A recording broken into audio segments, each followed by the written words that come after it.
right, good afternoon, ladies and gentlemen, and welcome to the fourth meeting of the DRIVE Task Force.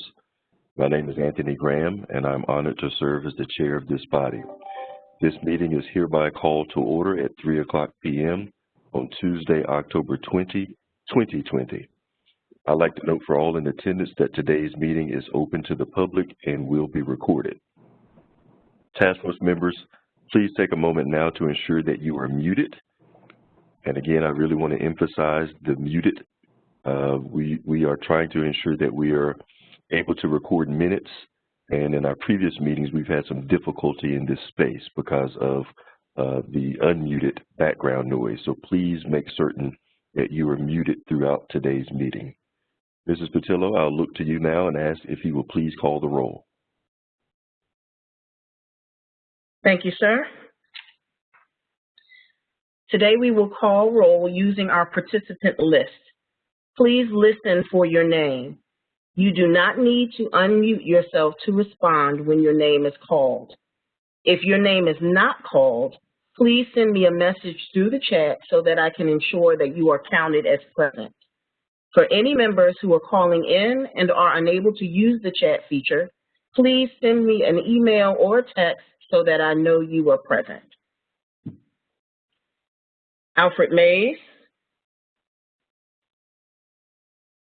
Aliyah Abdul-Rahman, Anita Appenfeld, Anthony Graham,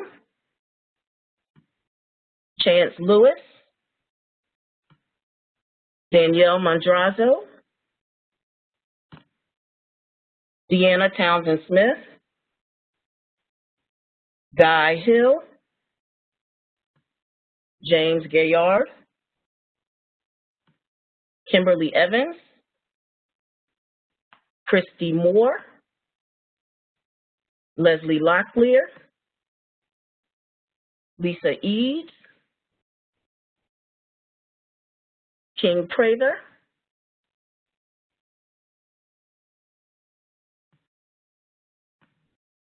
Princess Brown, Sabrina Peacock,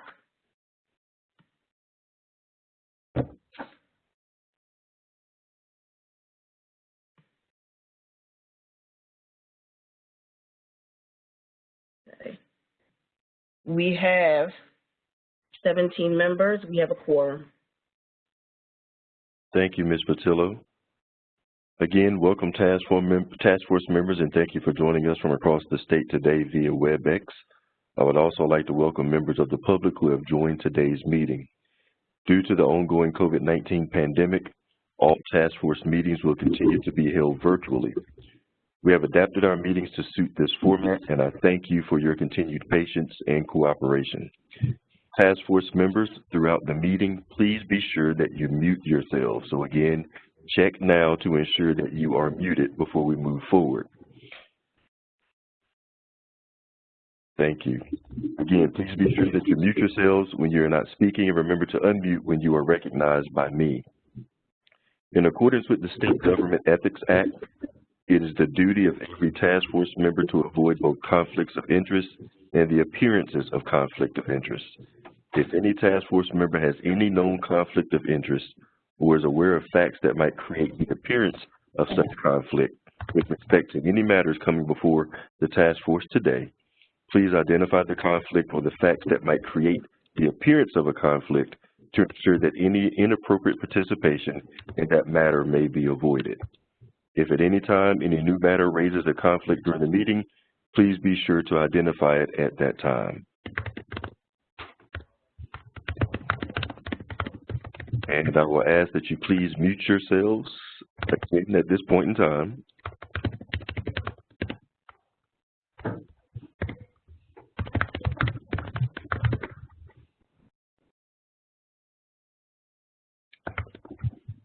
All right. At this time, I will ask for a motion to approve the minutes from the August 18th, 2020 meeting of the DRIVE Task Force. Motion fourth. This is Christy Moore. Thank you, Ms. Moore. May I have a second? Second, Leslie Locklear. Thank you, Dr. Locklear. It has been moved and properly seconded that we accept the minutes from the August 18th meeting, as presented. All those in favor, please say aye. Aye. Aye. Aye. Aye. All those opposed, please say nay. Any abstentions? Thank you. The motion carries. Before we move into today's meeting topics, I want to provide an update regarding our recommendations. I would like to thank our preparation subcommittee, the executive committee, and our colleagues at the Hunt Institute for their work in developing and honing the early iterations of the recommendations regarding enhancing the preparation of educators of color. Following this meeting, you will receive an email containing these draft recommendations and instructions on how to review this document. This process mirrors what we use for the recruitment recommendations. We value the contributions and perspective of all members of our task force, and we welcome any feedback you have regarding these recommendations. Please provide your feedback by Friday, October 23rd. So by this Friday, we ask that you please provide any feedback you may have regarding these recommendations. Now I would like to transition into today's focus, support and retention. Support and retention refers to the process of inducting, developing, and sustaining educators of color in a manner that is conducive to encouraging a long-term career in education. We know that nationally, educators of color make up a smaller percentage of the educator workforce and have higher attrition rates than their white peers. Between contending with the invisible tax and working within systems that are not designed to address the needs or elevate the successes of Black and brown teachers, the teaching profession has, for many, become an unsustainable career path. However, there are programs and initiatives that have found success, both nationally and here in North Carolina, in providing the necessary supports to retain our diverse educators. We are excited to hear more about them from our speakers today. As we hear from our presenters, I want to push you to think about how we are identifying and addressing the root causes and systemic issues that have made teaching an unsustainable career for some educators of color. At this time, I would like to welcome our first presenter, Sonia Marquez.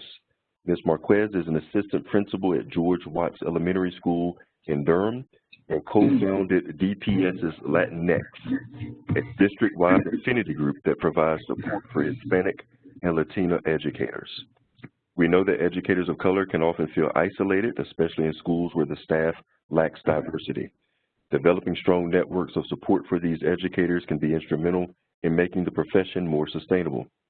We're excited to have Ms. Marquez share a bit about the origins of this group and how they are providing support for a cohort of teachers in Durham. If you have any questions for our presenters, please send a message through our chat feature and you will be recognized to share your questions. Ms. Marquez, we are so proud to have you and pleased to have you join us this afternoon. The floor is now yours.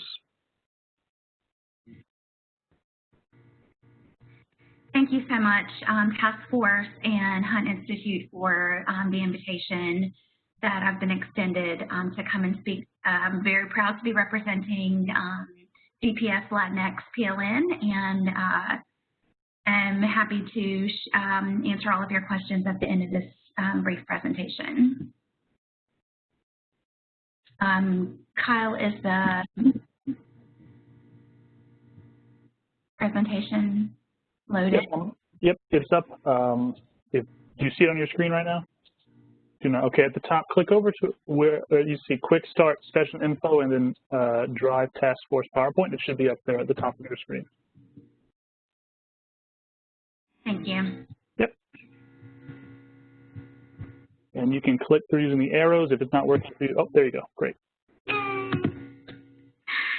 All right, so my contact information is at the bottom. I am really active on Twitter, so we have our own Twitter page as well, and I've also co-founded Latinx Leadership Alliance, which is unrelated to DPS Latinx, but I'll be happy to share that information with you if you're curious.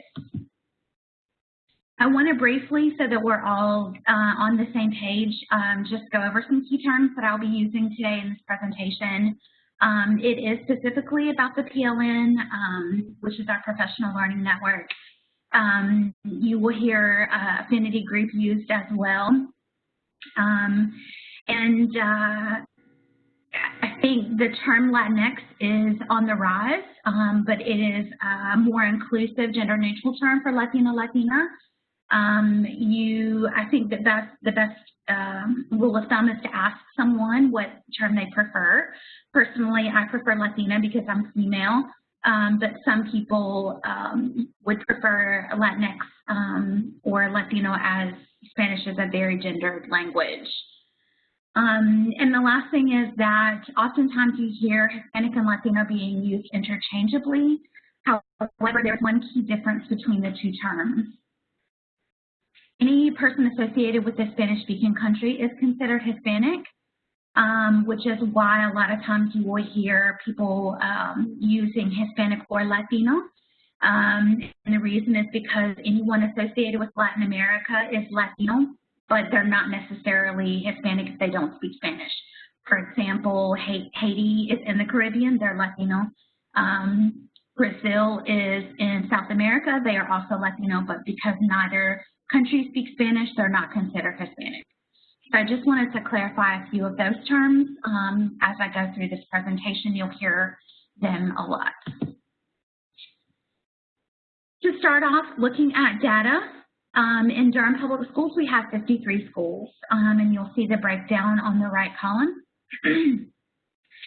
This total enrollment is not our most current numbers, but you can take it as relatively accurate, with about 30% being Latino or Hispanic in our district. So that means that there's over 10,000 students in Durham that identify as Hispanic or Latino.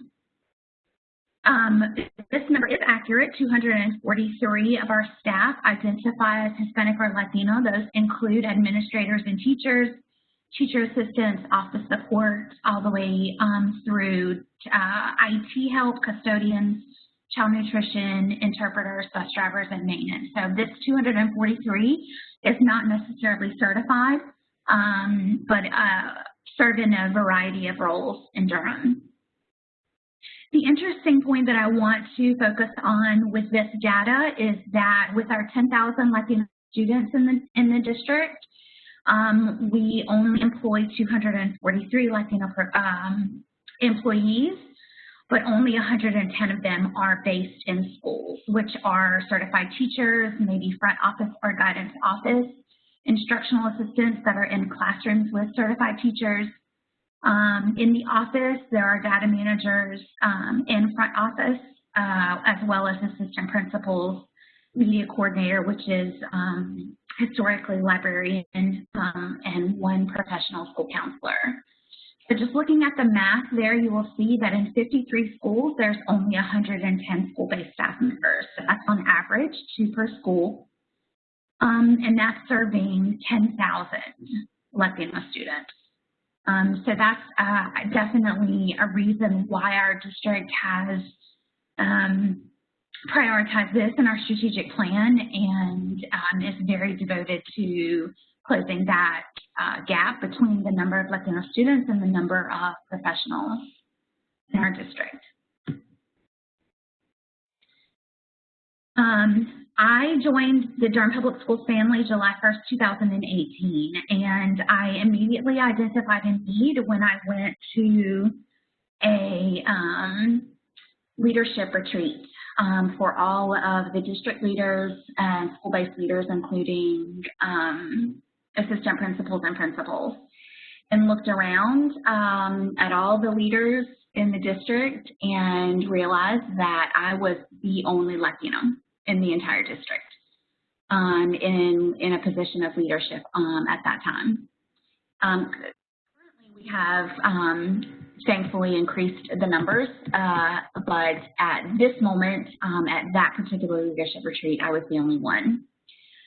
So I recruited help. So I have a co-founder, and we met with our superintendent, the Directors of Human Resources. I know Kim Hager and Arasti Atkins are here in this meeting today. And we met with the head of the Department of Equity Affairs to garner support and to present a plan of what we wanted to do with our professional learning network. We got their stamp of approval and outlined a plan, put it in writing, and they have been extremely supportive of our efforts. As far as logistics go in holding meetings, it was important for us to set on our calendar the same time every month. So if we decided we were going to meet on Mondays, it was going to be every single month, the first Monday. And the same with the agenda, to have a structured agenda that facilitates different things and addresses the needs of our members. So our agenda includes celebrations, community building, professional development, and next steps or resources for follow-up. Like if people want to dig a little deeper on their own, we provide resources as well. So that's our monthly agenda. It's been like that for the last 2 years, and we're really excited about how that has met the needs of our members. We also were able last year to secure funding through a grant, the Bull City Schools Grant and the DPS Foundation. This grant addressed specifically, of course, this was pre-COVID, so it addressed child care, refreshments at meetings, paying for any type of team building supplies. For example, we got matching t-shirts that say Somos DPS, which is the Spanish translation of the Durham Public Schools hashtag We Are DPS.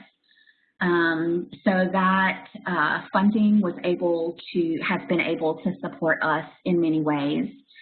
And currently, because it carried over after school closed after COVID, we're not having meetings live and in person, but we are continuing with professional development. So we've been able to purchase books for our leaders, and also fund social events. One thing that we started this school year is taking a more accurate attendance so that we can provide continuing education credits for the professionals that are looking to renew their license or add any kind of certifications, CEUs for their position. Now, of course, that doesn't necessarily apply to non-certified staff members, but it has been a source of inquiry for professionals and something that they've been able to appreciate as well. And then also a huge success for us currently is our mentorship program. So we are able to support our staff members who are looking to advance in their careers or gain other types of skills. For example, the district is funding certification for interpretation and translation services. We're also supporting our teacher assistants who want to become teachers to increase the number of Latino school-based leaders. We are mentoring currently 2 staff members who, one has their principal credentials and one who is getting his credentials. So this mentorship opportunity has been really huge, and it's currently growing. So finally, I want to, as you already know, you've been talking about research through this task force. You've been looking at the current state of affairs throughout the state of North Carolina and in your current area.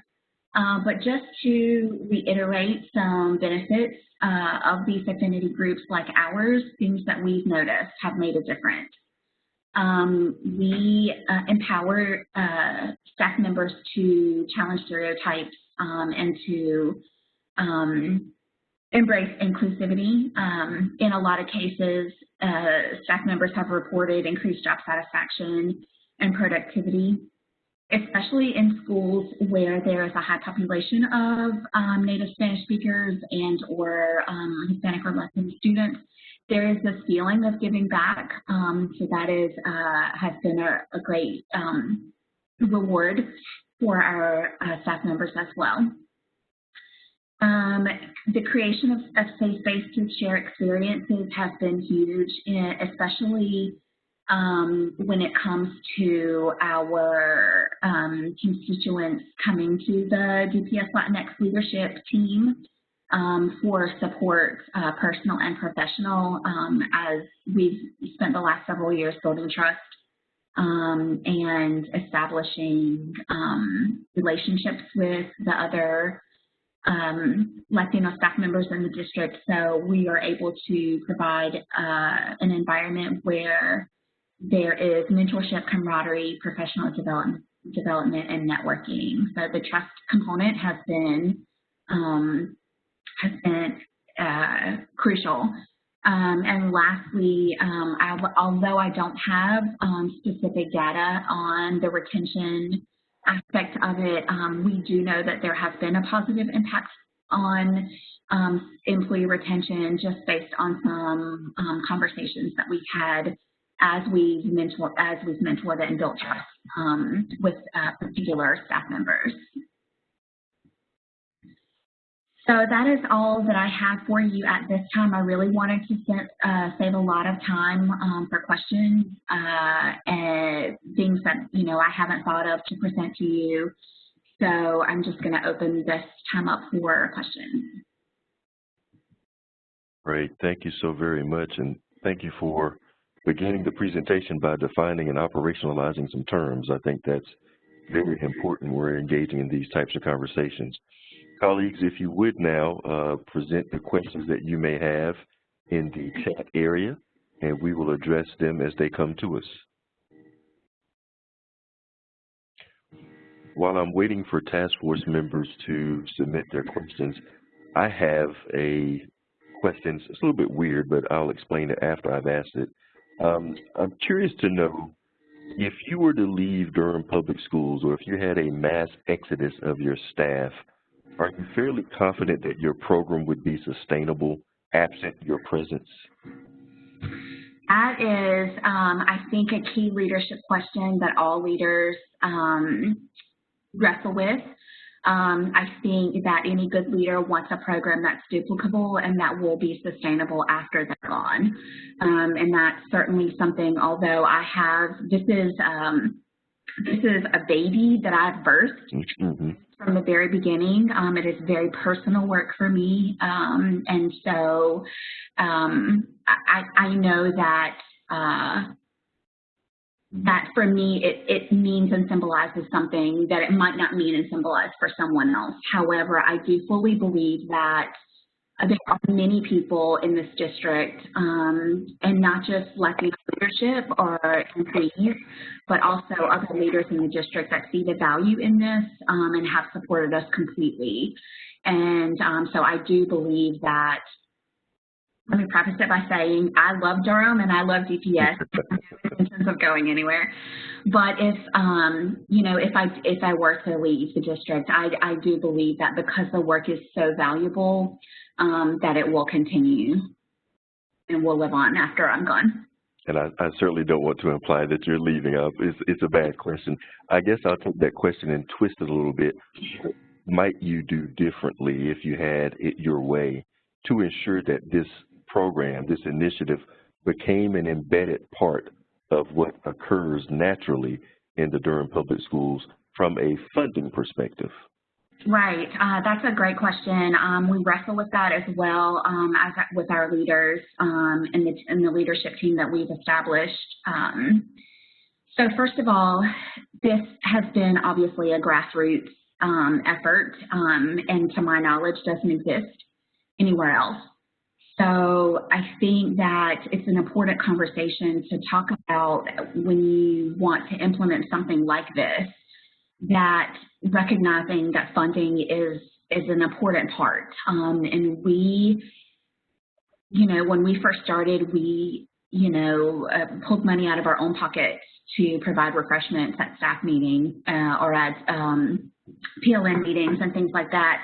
But we didn't do anything that we were not comfortable doing. And, providing coffee and donuts is one thing, when you're talking about growing bigger and larger, and the group was relatively small at the time as well. So I think what I would do differently is go in with a financial plan ahead of time rather than trying to later think, okay, we have this idea, like we want to have a holiday social or do a team building activity or that kind of thing. Now, how are we going to pay for it? And so I think being anticipatory about what it may cost to run this is wise.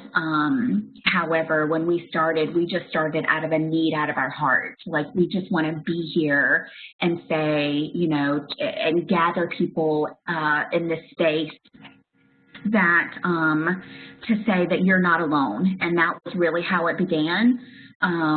Because I have memories, very vivid memories of being in this space and this leadership retreat and looking around and feeling very lonely. And so that was the catalyst for this, finding others, who a lot of times our front desk receptionist, for example, may be the only Spanish speaker in their building. And so that can be very lonely. Or the only certified teacher, or the only, you know what I mean? So that was kind of the heart need for it. And that's where we started, but then later just realized that it does take a little bit of money to do, what we want to do. So thank you for that question. Great responses. Got a couple of questions coming in. One asks if you really take this initiative and think at the state level, if we could scale and expand this, because you just mentioned in your remarks that, to your knowledge, Durham Public Schools is the only district that has an initiative of this type. If we wanted to scale it, how might we go about doing so? What would that look like from your vantage point?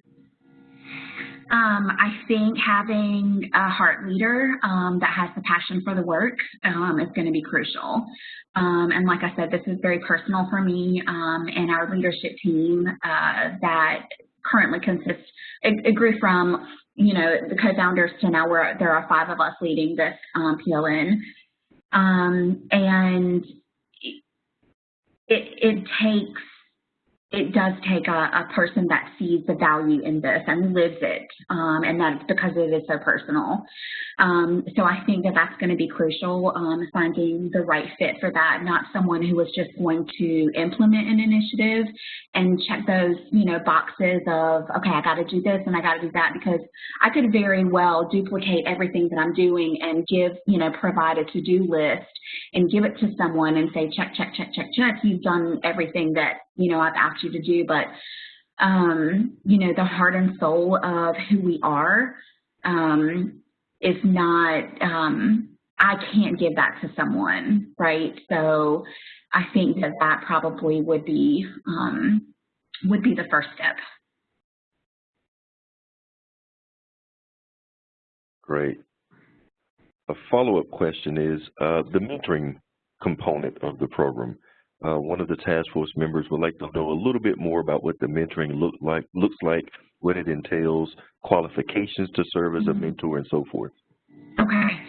So again, this is, very organic. It is very grassroots. So when we talked about the need for mentorship and the desire, for me, I think as a leader, as a Latina leader,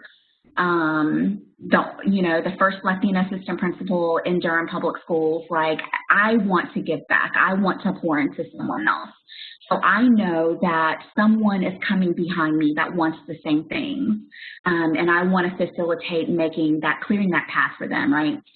So, and there are people, who are in need. So I think we just, created a Google form and said, hey, if you're very casually, if you're interested in being a mentor or you feel like you want mentorship, throw your name in the ring. And then we partners people with someone who expressed a desire to be a mentor, and then also expressed a need to have a mentor. So that relationship became very personal. It was just about, having a conversation. Okay, who are you? What can I do? Tell me your story, and that kind of thing. So it really wasn't anything formalized. People are always approaching us in our different roles, whether it be at the central office level, someone coming to say that you are a director of a department at central office. Like, I want to work in central office one day. Like, let's chat. It's the same thing with being principal, assistant principal, and that kind of thing. So it has been, it just has been very organic, and I'm so grateful for the successes that we've had despite our pre-planning. But now that, again, if we're talking about duplicating this process, I do recognize the need for being a little more intentional. And so we've been able to document that process and things like that. For instances like this where we want to talk with others about what we're doing. Great. I'm receiving text messages as well as messages in the chat, so bear with me here. One person is asking, what partnerships or relationships do you have with local universities and colleges to support your work? Furthermore, what other partnerships might you believe would help ensuring that the program is sustainable moving forward? We have briefly talked about some ideas with university partnerships. Currently we have a partnership with Durham Tech that is providing classes, certification classes for our translation and interpretation certification.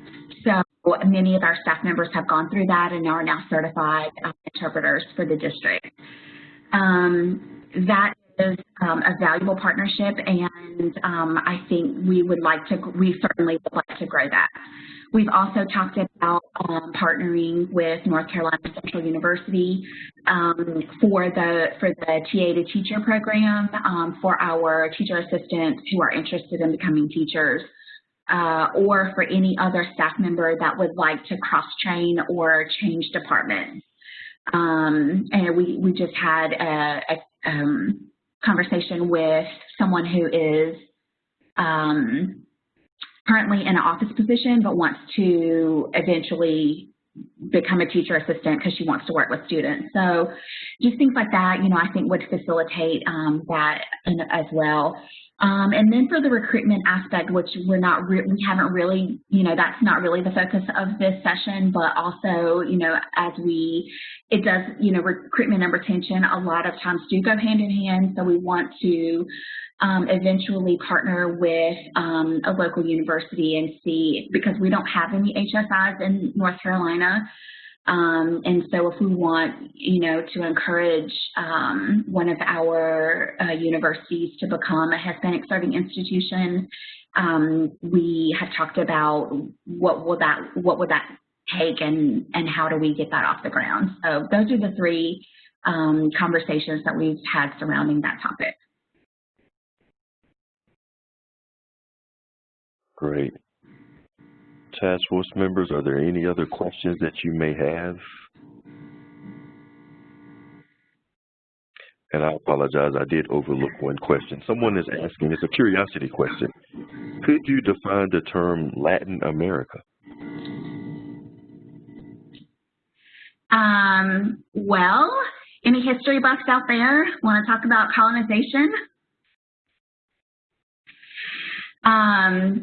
So it is a part of, it is a general term, I should say, that was, that it addresses the geographic area colonized by countries that have a language based on Latin, which Spanish is a language based on Latin. And I think that was the final question that I have via chat or text message. Ms. Marquez, we thank you so very much for taking the time to join us this afternoon and for sharing with us what you're doing and your colleagues are doing in Durham Public Schools. Very impressive work. I am certain we will be in touch with you to talk more about the specifics of what you're doing and really start thinking about what this may look like in terms of a scaled approach across the state of North Carolina. But I tip my hat to you. Fantastic work. Please keep up the great leadership and Thank you, Mr. Graham. The effort that you're doing in Durham. We appreciate it. Thank you. Would you also share my contact information as well? It was on the first slide and we breezed by it quickly, but if anyone wants to reach out to me directly, I'm happy to address anything individually. Thank you so very much for being accessible and your willingness to want to engage us. We appreciate it. Thank you, Mr. Graham. Thank you. Take care.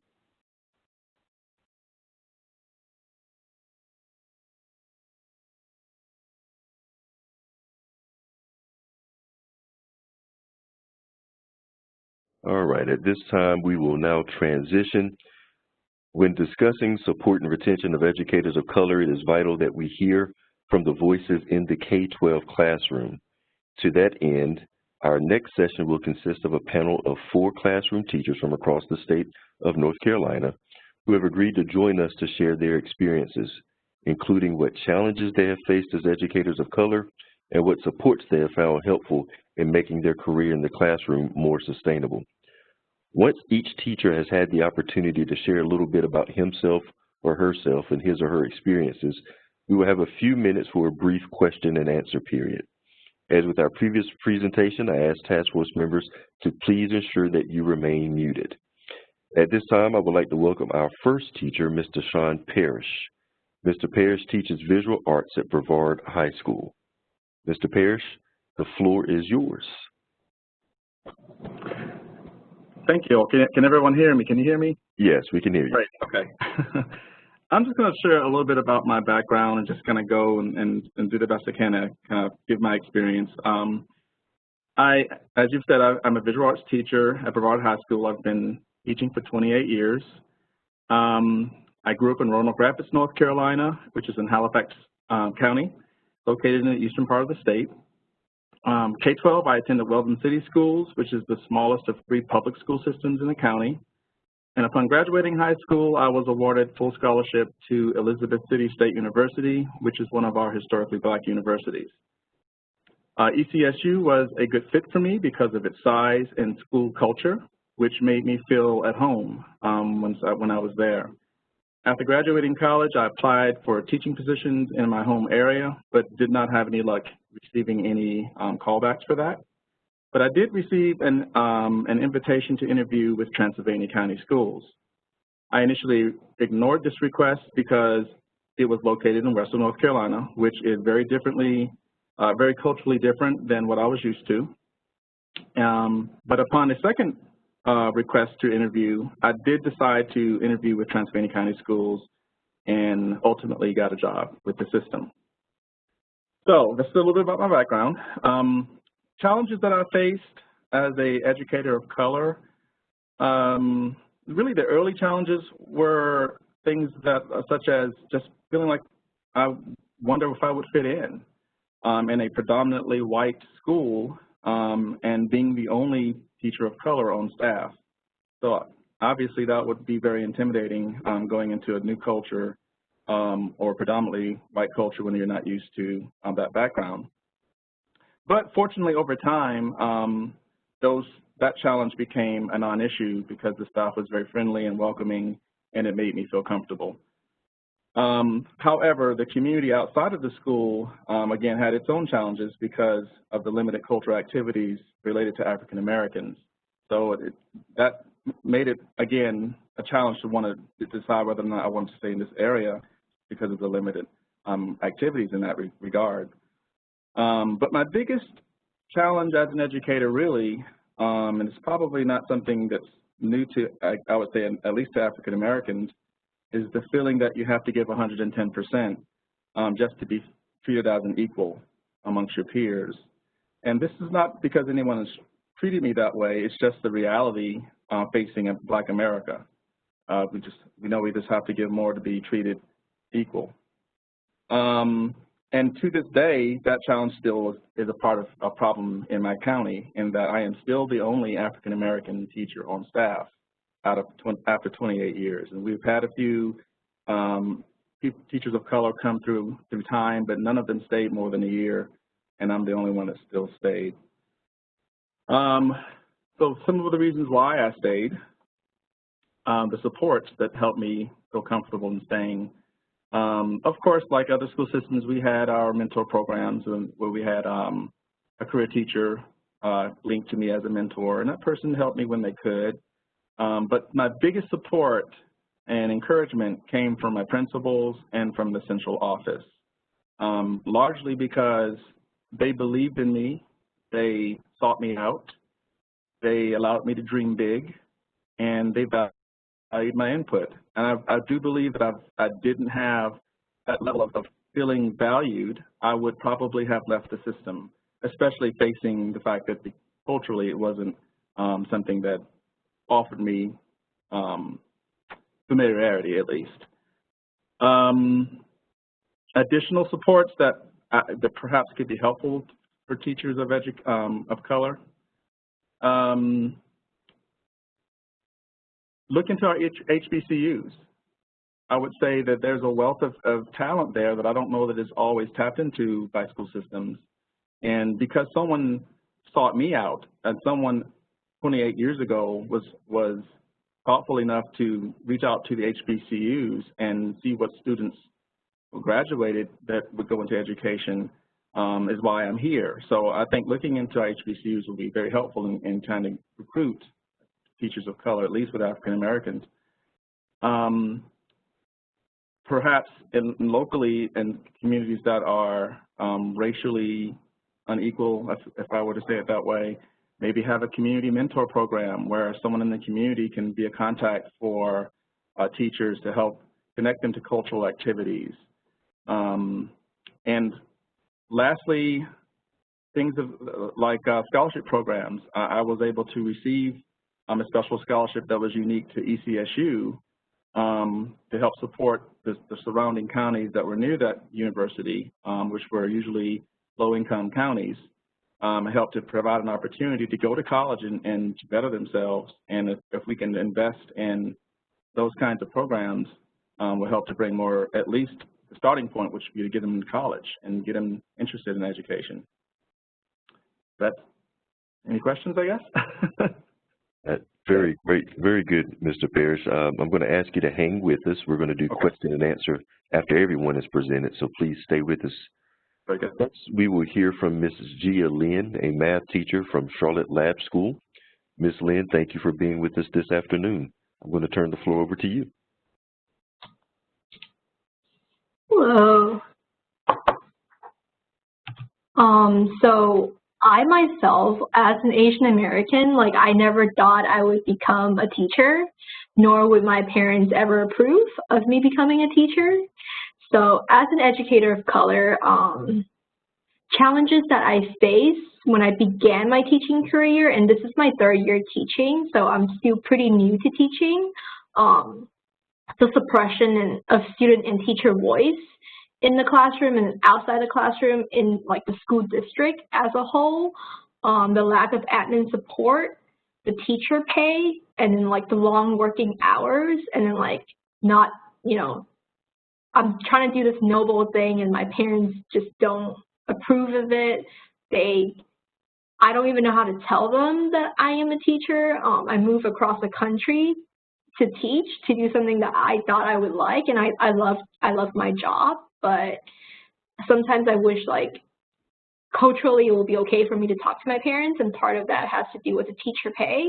Right now I'm doing my master's degree, and I'm gonna have a master's degree and I'm still gonna be paid $45K max each year, and not even have additional pay having a master's. So it's my parents think in their mind you have all the schooling behind you and you're wasting it on something So those are like the challenges that I face.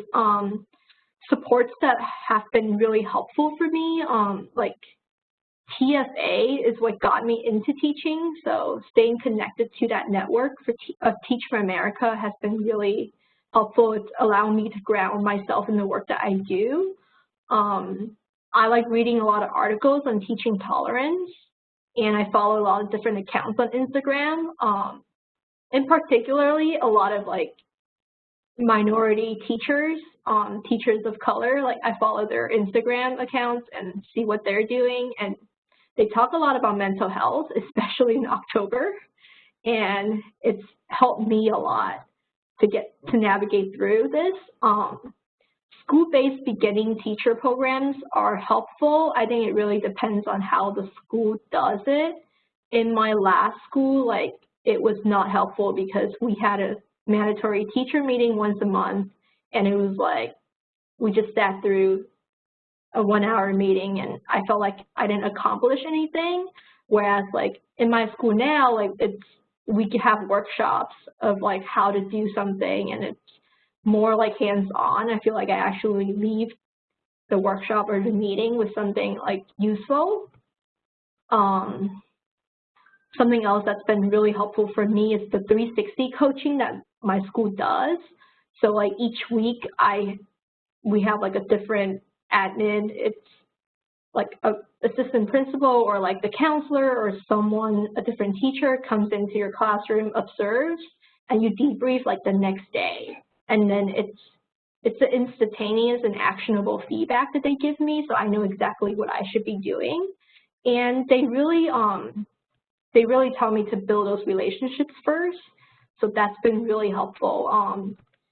I think admin doesn't really like encourage teachers to build relationships with students. Like this year we took 2 weeks to only build relationships with students, and that's all we did, and that was really helpful for me. I think like as a first-year teacher, I was just like always thinking about data and like how do I get my kids to grow. I never thought about the relationship building part, and like we just need to push that more. Other support that I would think that would be helpful in making teaching a sustainable career,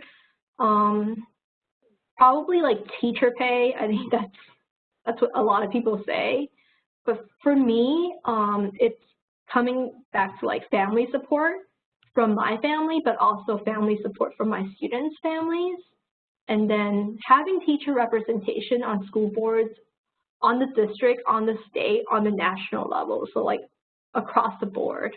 Having admin that supports you, having admin that likes to teach, because I feel like a lot of times admin or teachers become admin because they don't like teaching, and that's what makes them, you know, not a good admin.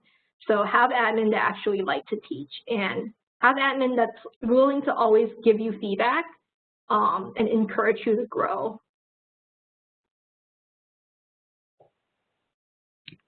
Very good. Thank you, Ms. Lynn. Again, I'm going to ask you to hang with us so that we can engage you in question and answers at the end of this segment.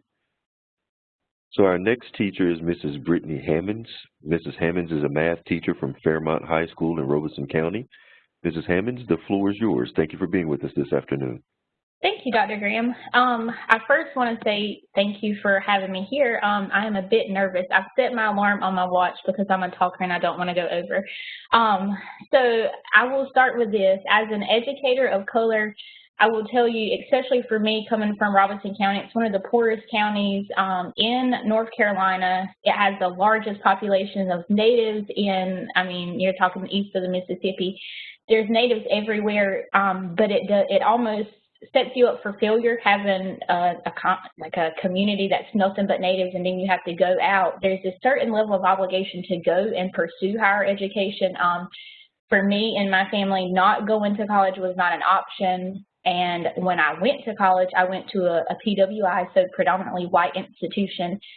Nobody looked like me. Nobody even talked like me. I'm very I'm very much a country girl. Nobody talked like me, nobody looked like me, and I mean that right there set me up for failure in a way, because I went and I received a teaching fellow scholarship right after high school. I went and I pursued education, and I entered first a college community where nobody looked like me. I found my niche. I pledged a Native sorority to give me a sense of home. I found NASA to give me a sense of home. But there was not anyone there that really truly looked like me. And so I was trying to pursue a career where none of my peers looked like me. And then when I went out and I ventured into the classroom, I still did not find anyone that looked like me. So I knew that, I knew that I could do it because I firmly believe that this is what God called me to do.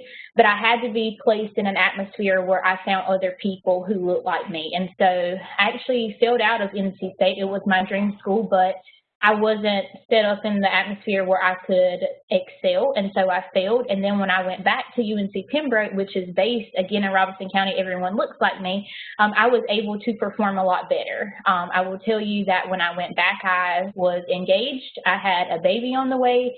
And again, nobody prepares you for entering into college in those circumstances. You know, they tell you right after high school, but they don't tell you that sometimes your path forges and it brings you into a different avenue. And so there I found myself pregnant, on the verge of getting married, and still, even though I was surrounded by people who looked like me, no one really prepared me for what my new challenges would be. As a Native woman, there's a certain level of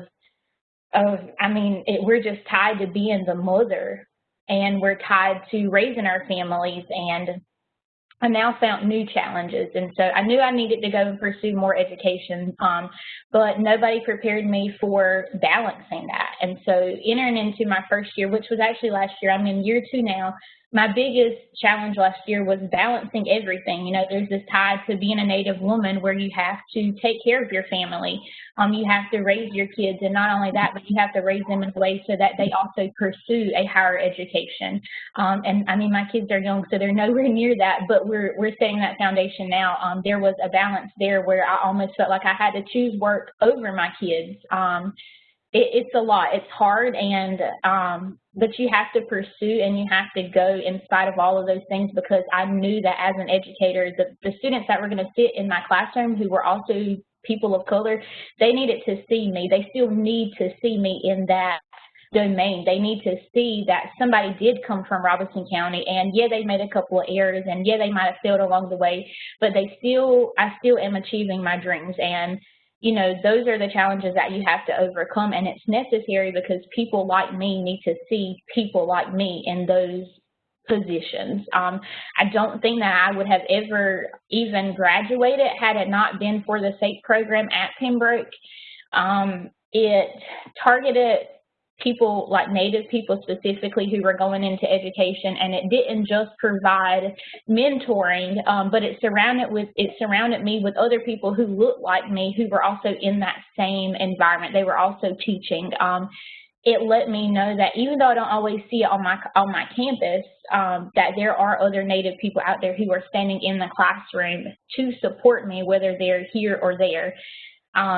It was a financial help as well, and I think that it's so under the radar that we don't really talk about it, but college is hard, and not everybody has the opportunity to go to college, and so that support just allowed me to finish college. I would have never even stepped foot into a classroom as a teacher with a double certification had it not been for those supports through the SAPE programs. We need more of those programs because it literally changed the trajectory of my life, and I get so emotional when I talk about it because people need to see that I was able to do it and that they can do it, and it's because of supports like that. And I'll say this in closing. Pay is under the radar again. We don't talk about it. You know, we should not have to go into a career where I have to constantly choose between, do I send my child to daycare because I might have to take a day that I don't really have, and then my check might be, I should never as a mama be put in a situation like that, but those are things that we need to take into consideration. And I realize that, you know, we're not necessarily here to talk about pay, but that pay is going to make it a sustainable career. It helps me provide for my family. I still get to do what I love, and I still get to be in a mentoring position to students. without having to choose between my career and my family. So thank you for having me. Thank you for being here. For someone who was nervous, you did a fantastic job. Well, thank you so much. I almost cried, so that right there would tell you how nervous I am. Again, stay with us. We're going to engage you in question and answer in just a few moments here. First, we want to hear from our final teacher this afternoon, Mr. Alirio Estevez. Mr. Estevez is an ESL teacher from Siler City Elementary School in Chatham County. Great to have you with us, Mr. Estevez. I'm going to turn the floor over to you.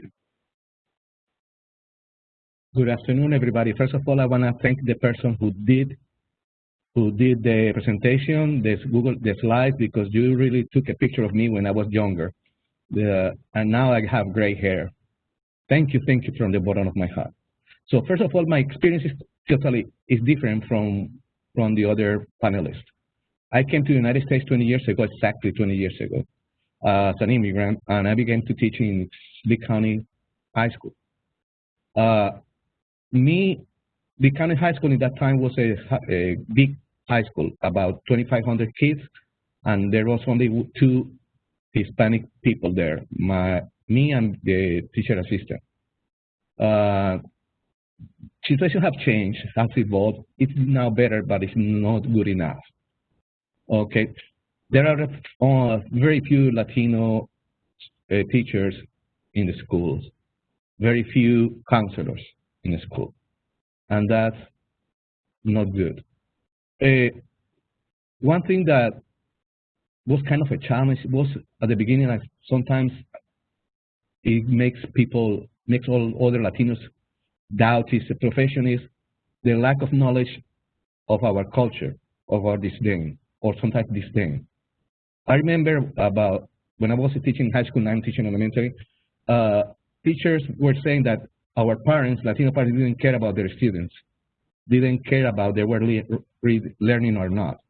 And that was painful to me, because the parents did want to have students who succeed in school, but they didn't know how to communicate, they didn't know how the school worked. And the teachers just assumed they didn't care, or they tried to call their families and they didn't respond. Sometimes because they were working double shifts or the graveyard shifts. So, and that disdain hurt me. And I know some other people were hurt by that, some Latinos. Also, as an ESL teacher, I was very often called to be the translator. And don't get me wrong, I love helping teachers and I love helping the families.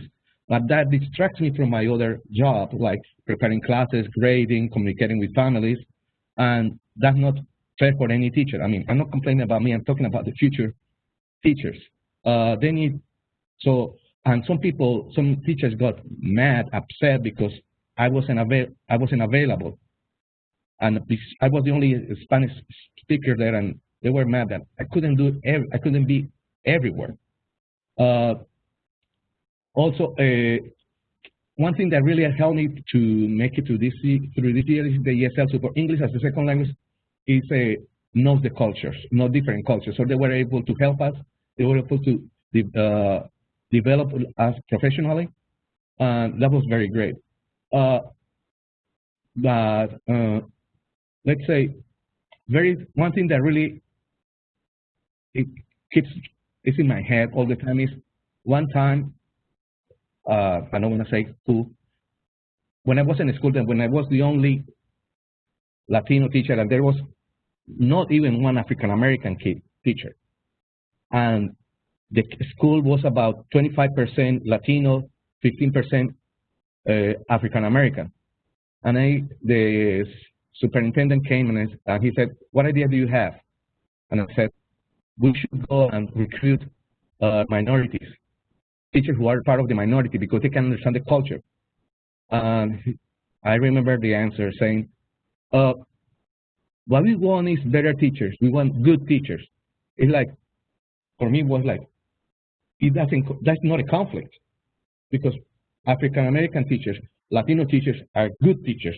Doesn't have to be like either or. They can be both. And that really made me mad. Just thinking about it made me mad. And I was thinking, and and I have told some people, if you want to recruit teachers, minority teachers, you have to be like a fisher. A person who fishes doesn't sit down and wait the fish to come to them.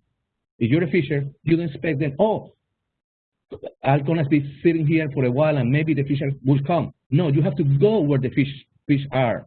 If you don't go where the fish are, you're not going to find any. And I have been to several job fairs, and they're good, but mostly of them are white teachers. And I told somebody, why don't you go to historical black colleges to recruit? Go there, build a foundation, build a relationship. And because, I mean, I remember something funny. There was, one occasion, there was one African-American teacher who came, and it was like, all the schools were there trying to talk to him. And I said, they're more like him. We need to find them. We need to search them. And that's why I tell people that I don't know if they're going to hear. Now, what I would like to be done, first of all, we need to recruit teachers, future teachers. I love when they have the Teaching Fellows program. Unfortunately, the General Assembly forgot about it. But it would be a good way to attract good students. Basically saying, we're going to pay for your college, so you have to worry about the debt. We're going to pay you, and we're going to assure you're going to get a job after that. That's great. We need to create that. And also, as some people said, money. I'm not talking about me. I'm old, very old. But the young people who we need to recruit, we can tell them your starting salary is going to be good. And because many of my uni students, they come from poor families, low-income families. They care about their families. They want to help their family. They want to give their mama a house. But if the pay is low, they're not going to choose it. For example, my daughter, she loves teaching. But now she said, I'm not going to take your job, my daughter. And she got a job where now she's earning more money than me. And if she has to choose between the two, I mean, you have to think of the salary. And we need to give support. We need to have training. And think that Latinos and African Americans, Asian Americans are not stereotypes. We have to go beyond that. And we have to build a relationship with all the universities, tell us universities, we want to hear you. What skill you have? Which skills do you recommend? And give them support, a lot of support, okay? Because we need to know what to do, because when you come to a school, the school is white-based, sorry.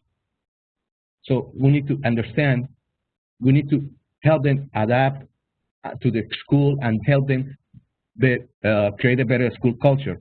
And finally, please recruit Latino African Americans administrators. I have been here in 20 years, and only one administrator has been Hispanic.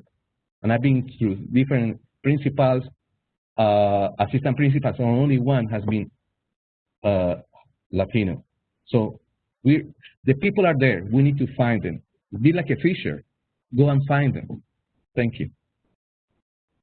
Well, thank you, Mr. Estevez. I love the fisher analogy. That's powerful. Well, I'm going to ask Mr. Parrish, Mrs. Hammonds, Ms. Lynn, Mr. Estevez, if you all come back, and I'm going to ask our task force members at this point, if you have questions that you would like to pose to our phenomenal teacher panel, please submit these questions via the chat area.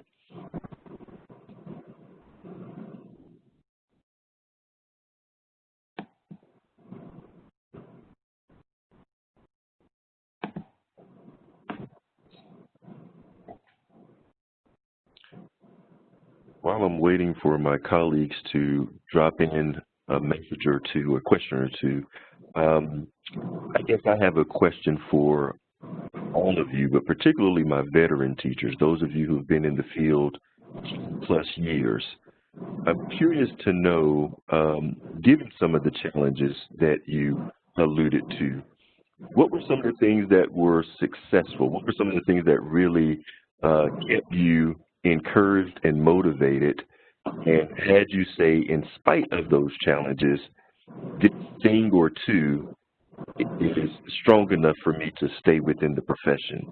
So, Mr. Parrish and Mr. Estevez, I really want to hear from you all about what that item or two may have been that really kept you engaged in the profession for the length of time that you've been with it.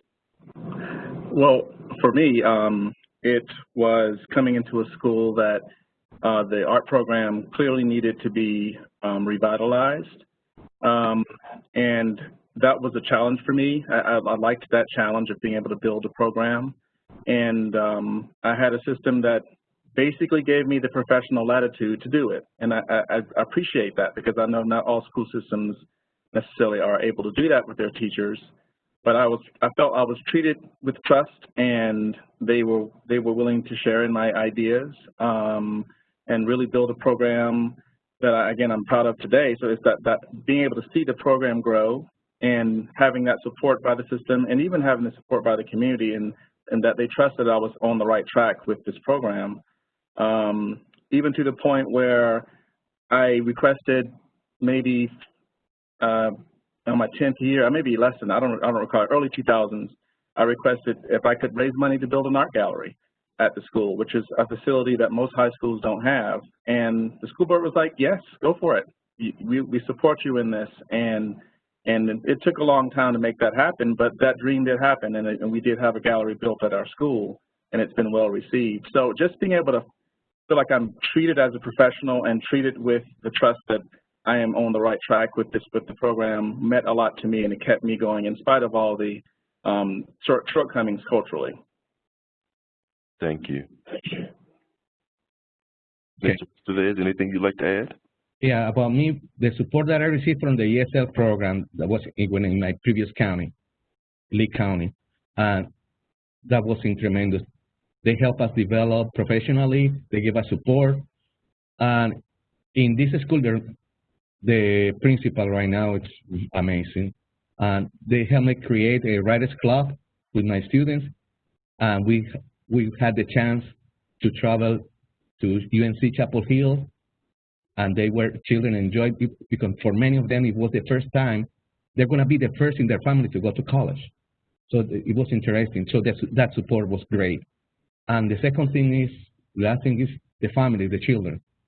That's it. I mean, to see them grow academically, and to see that they have big dreams, that's great. Those are the two things. Thank you. Thank you. Ms. Lynn, I have a text message, and someone wants to know a little bit more about, you alluded to suppression of teacher voice as you were sharing your story. Can you talk to us, what do you mean by suppression of teacher voice, and how might that serve as a barrier that could potentially lead you to exit the profession? I hope that's not the case. But how might it serve as a barrier that might lead to you considering exiting the profession? Yeah, so I think, like, personally, it's about admin not listening to what teachers have to say. Like, for example, like about school reopening, right? That's a hot topic. I feel like when we have a lot of school board meetings, and this is not my school, I'm just talking as like a person who's viewing this from the outside, seeing like a lot of these school board meetings, you don't even have any teacher representation on the school board to talk about, like, how would a teacher actually feel about school reopening? Previously, like, how would a teacher feel about the school's uniform policy? And then whenever a teacher speaks up and it's like, well, we have our uniform policy for, like, the safety of our kids, but are you open to revising your uniform policy to make it more equitable? No. Things like, are you willing to bring in more parent involvement? For example, starting a PTA at school, or like a lot of schools start their PTA by having a church staff their board. Are you willing to ask a local church to do that? No, we don't want to. But at the same time, you want teachers and parents to start a PTA, but you're not listening to what like teachers have to say. So for me, that goes back to like the lack of admin support that I felt. Great. Thank you, Ms. Lynn. I literally have time for one more question, and Mrs. Hammonds, I'm going to pose it to you. We have a question in the chat area. As knowing the adversities you faced and currently face, how do you encourage others to consider teaching as a career? That's a loaded question. I think that it's important for us to understand that Native people are going to learn best from Native people. They can relate to Native people. They share that cultural tie to other Natives. Black students are going to learn best from Black men and women because, again, they share that cultural tie. There are things that happen in the Black community that don't necessarily happen in the Native community and vice versa. There are even things that happen in a white man's world that don't happen in the Native world, and that's all okay. Those differences are what make us unique, but I think that it is important for us to encourage Native kids, Native youth to go and pursue that, not just Native, but anybody, because they need to see anyone of color. Even if I have a Black student that is sitting in my classroom, they're going to relate to anybody who can understand them, whether it be a white teacher, a Native teacher, it doesn't matter. If those people share common struggles, they're going to have those relationships with them more so than not. It's important for us to see those people and to see people who are like me, who have faced a lot of adversity, to go back to the classroom because we are the examples. I break statistics every day as a Native woman in the classroom who has endured all of that, not because I'm any better, but because statistically showing I shouldn't be there. Statistics show that I should have never even received a higher education degree, but I'm there, and I need other people who are of color and not of color to see that and know that it doesn't matter what you're facing. You can go and you can dream big dreams. I'm 27 and I have a whole family and a whole husband, and I still dream big dreams every day, and my kids get to see that and experience that with me, and that's important. They need to see those things in real life, and so it's important for us to go and encourage people to, even though it might not be the most ideal profession right now, because virtual learning or teacher pay or whatever you want to call it, it's the most honored profession. And I literally walk in my classroom every day and lives are changed, not because necessarily of me, just because that's the way that education works. It literally changes lives I change lives every day through math. Mr. Parrish, he changes it through visual arts and, so forth. That's what we do as educators, and they need to see us in their changing lives, knowing that it doesn't matter what you have to endure. Dream big dreams and go for it. Thank you so much, Mrs. Hammonds. Mr. Parrish, Ms. Lynn, Mr. Estevez, Mrs. Hammonds, thank all of you for making time to squeeze us in. We know that you are exceptionally busy, but thank you so very much for making time to engage this task force. Thank you so very much for dreaming big dreams and for working with young people who are dreaming big dreams as well, and being committed to the profession, enduring through whatever the struggles and tribulations may be, so that we can advance the profession, advance the lives of the young people with whom we're working and charged with serving. You have no idea how appreciative we are of the work that you do on a daily basis and the leadership that you provide, not only within your community, but also across the state of North Carolina. So again, thank you so very much for joining us this afternoon. Colleagues, throughout our meeting today, I know we didn't get to all of your questions, but please continue to pose your questions through the chat feature, and we will make certain that we circle back to you with responses to those inquiries as soon as we can. I would like to now welcome our next presenter, Dr. Ventura Rodriguez. Dr. Rodriguez is the Senior Associate Commissioner for Strategic Initiatives at the Massachusetts Department of Elementary and Secondary Education. In this role, he leads several agency priorities, including efforts to diversify the educator workforce. Concurrently, Dr. Rodriguez leads the statewide system of support, setting policy and programming for strategy to improve the state's lowest performing schools and districts. In addition to leading fantastic work in this space in the state of Massachusetts, Dr. Rodriguez also served as co-chair of the New England Secondary School Consortium's Task Force on Diversifying the Educator Workforce and can provide that valuable perspective. Please continue to let us know through the chat feature if you have any questions for Dr. Rodriguez. Dr. Rodriguez, thank you so very much for joining us. I will now turn the floor over to you. Great. Thank you so much. And first, just want to make sure, can folks hear me? Yes, okay. We can hear you. I was wondering if people would get a break. I guess not. In North Carolina, they don't stop the work. There's no time to stop. We just got to keep going. So we power through. That's right. I appreciate that. So first of all, just thanks for inviting me. I'm just really impressed by the work that you all have been doing over the last sessions, and I had a chance to look at some of the agendas from previous meetings and things like that. So just really, great to see that your state is prioritizing this work of diversifying the educator workforce is one of the strategies that you're pursuing. So, what I thought I'd do is I do have a few slides prepared that I'd love to maybe walk through and then try to leave, as much time as possible for questions.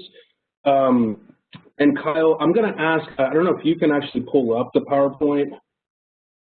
Are you able to do that? Yes, Dr. Rodriguez, if you look at the top of your screen where it says quick start and then session info and then the drive task force meeting is the third tab there. That should have that PowerPoint for you. Do you see it now? Yep. Quick start. Click over, not the next one, the session info, but the one after. There you go. Gotcha. Okay, I can see it there. Okay. Thank you so much.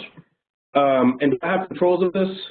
Yes, so you can just click the arrows at the top of the screen wherever you see it on slide 14. Okay, appreciate you. Thank you.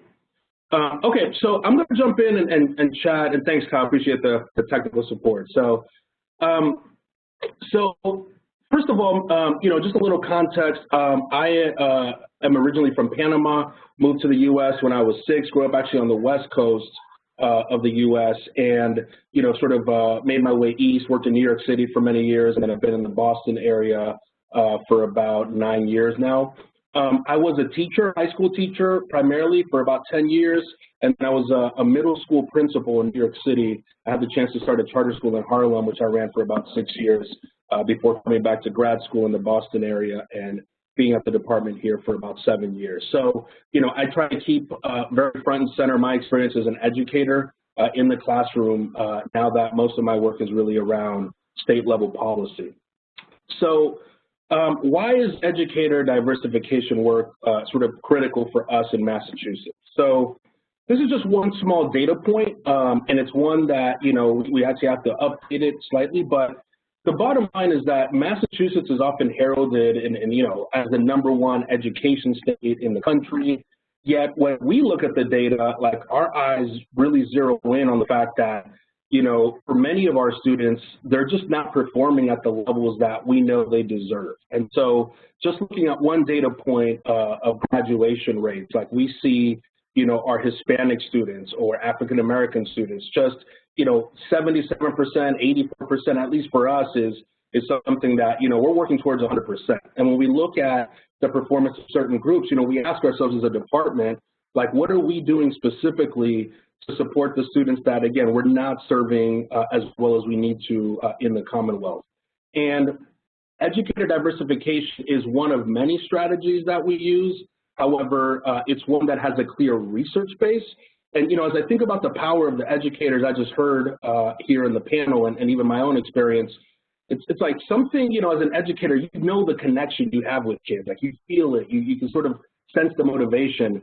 But what I think is important is now we have, again, research and data to back that up and quantify it, which is really important in order to move, initiatives like this, at the policy level.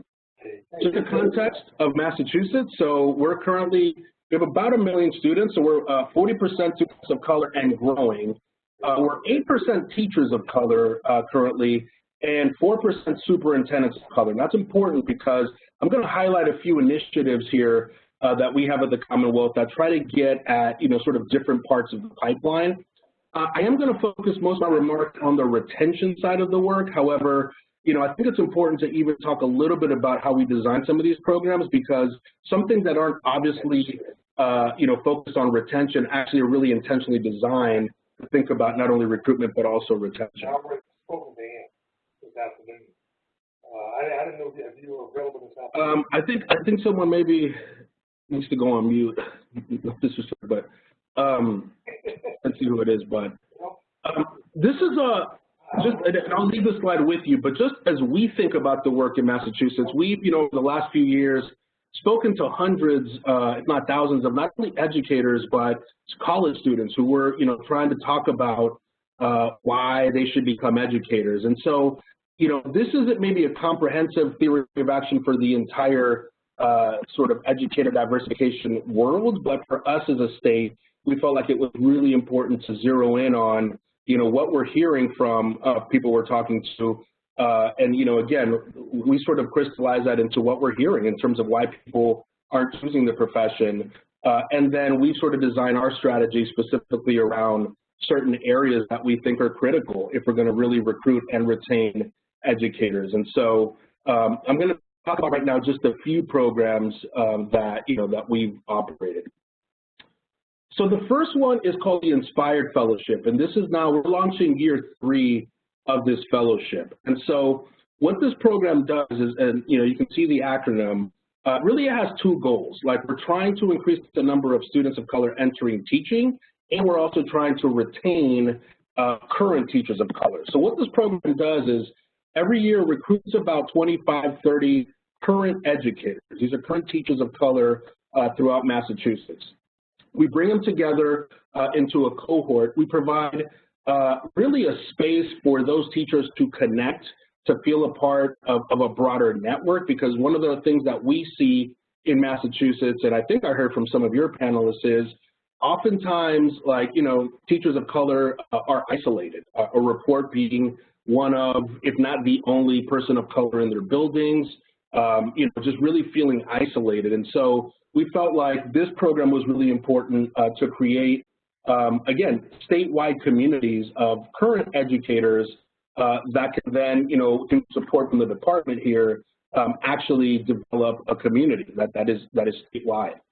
What's also unique about this program is these educators then help us recruit the next generation of educators. So they attend college visits that we host with our commissioner, where we're going out and talking directly to student groups, to students in universities, trying to talk to them about why it's important to become educators, and having the direct experience shared by current teachers, as you can imagine, is the most powerful part.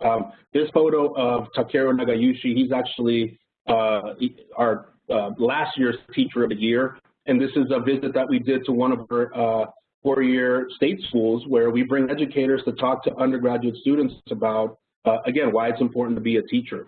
What this program is also doing, as we're heading into year 3, is the fellows actually help organize affinity spaces for educators across the state. So again, the idea here, what we're trying to achieve really from the retention side here, is this sense of isolation that teachers of color often report. And so it's like trying to build a community where they know they have allies and they have support.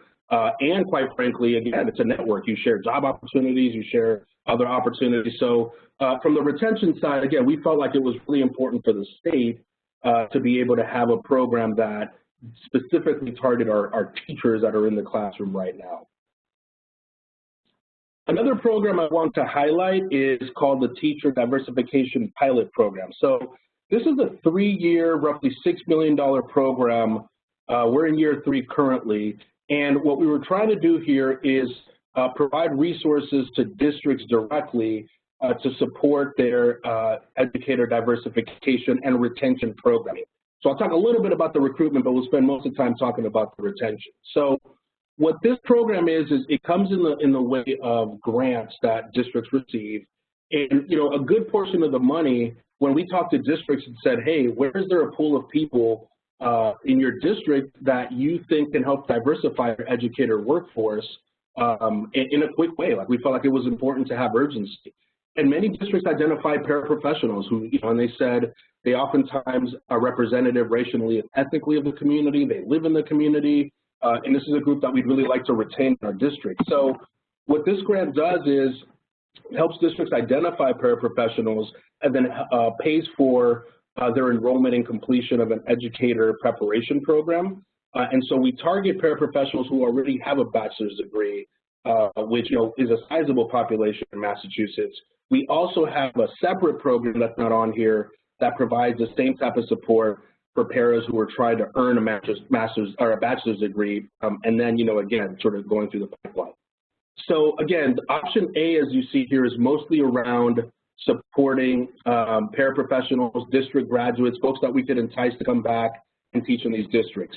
But a lot of this has actually, for us, been a pilot around, can we learn about some retention strategies as well? So one of the things this targeted was, in Massachusetts, we have, when you become a teacher, you get, what's called your initial license, and then you actually have to go through, coursework and certification to get, sort of your permanent license.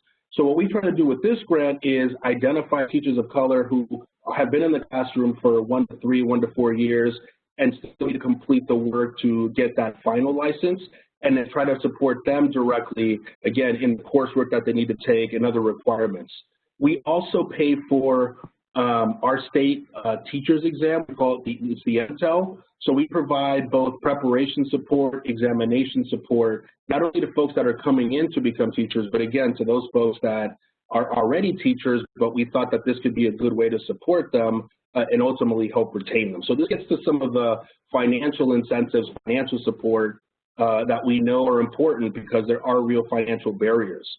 The second part, option B for us, was really a lot around retention. So what we said to districts is, let's pilot some loan repayment, so loan reimbursement, where if you have a teacher, and for they could be a current teacher and they work for you for 3 to 4 years, then for each year of service, again, we do our own student loan repayment program. Yes, there are state and federal programs, but we felt like it was important to pilot others because we also knew that some of the federal programs over the last few years just weren't necessarily getting the kind of funding or that folks expected.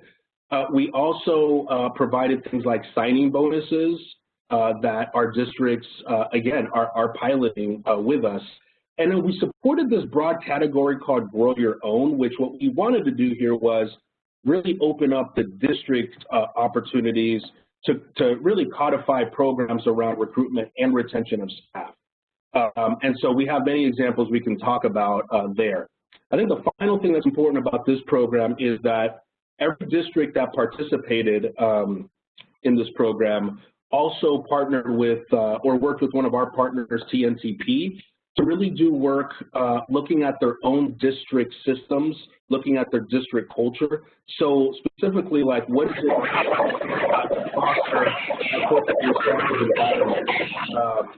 when it comes to your district? And so we felt like that work was critical because we can recruit all the teachers we want, but as some of the panelists were talking about, if you don't look at the context within which these educators work and their students are educated and try to identify sort of some of the unspoken cultural norms or biases, like that's the kind of stuff that we found is really important in retaining educators, in addition to, some of the other things like financial rewards, opportunities for growth, things like that. So that's a bit about this program. This is just a little bit of a teaser. We actually haven't released this yet, but part of the work that we did with TNTP is we're going to be releasing this resource in the next couple of weeks, which is really trying to codify the lessons learned that we've had through this program. And specifically with the fourth area, create a long-term diversification strategy. This one specifically asks districts and supports them in thinking through how to really build out like their retention strategies and support. But we felt like it was really important to have a practical tool that our districts can use. The final program I'll talk about is called Influence 100, and this is year 2 of this program for us. So at a high level, what we found is that you can have these programs that try to retain teachers, and it's really important, but if you don't get to district leadership, to the ones that are actually setting the context, the priorities for a district, like we don't feel like the work is going to really have a lot of traction. So again, if you don't have leaders that value retaining educators of color, and that's like a priority for them, then again, like we're sort of going to be working twice as hard, even though I think we can be, again, working smarter. So what this program does is it recruits every year about 25 education leaders in the state. And we have, principals, we have district level administrators, we have currently 6 assistant superintendents, and we put them through a 2-year program. And I'll go to this next slide to show you that. So the fellowship, it's a 2-year fellowship, and what we do is we provide monthly leadership programming focused on leading for equity. So these are folks who are on a trajectory and want to be superintendents sort of within that 5-year period. And so we have a partner, that helps provide this training every month on, again, what does it mean and what are the skills needed to be a superintendent, but specifically a superintendent that centers equity and racial equity as part of your work. In addition to the training every month, we have monthly mentorship, both from their superintendent in the district where they work, but also from our staff that reaches out. And, we have, again, this program is led by our former superintendent in our state. And then critically, we partner with the Massachusetts School Superintendent and School Committee Associations to give access to these folks around, how do you actually become a superintendent? As you can imagine, they're sort of like, where you go and find the job posting, but a lot of times these conversations are happening and opportunities are being talked about in networks that oftentimes our superintendents or prospective superintendents of color don't have access to. So this program was intentionally designed with the school committee and school superintendent associations to find an actual pathway for our leaders. What's unique about this, and I think talks a lot about the retention side of it, is in order to participate in this program, the district has to also commit to attending quarterly development sessions that we bring all of our districts to. They have to bring their current superintendent, the school committee chair, or members of the school committee, along with the fellows and other district staff.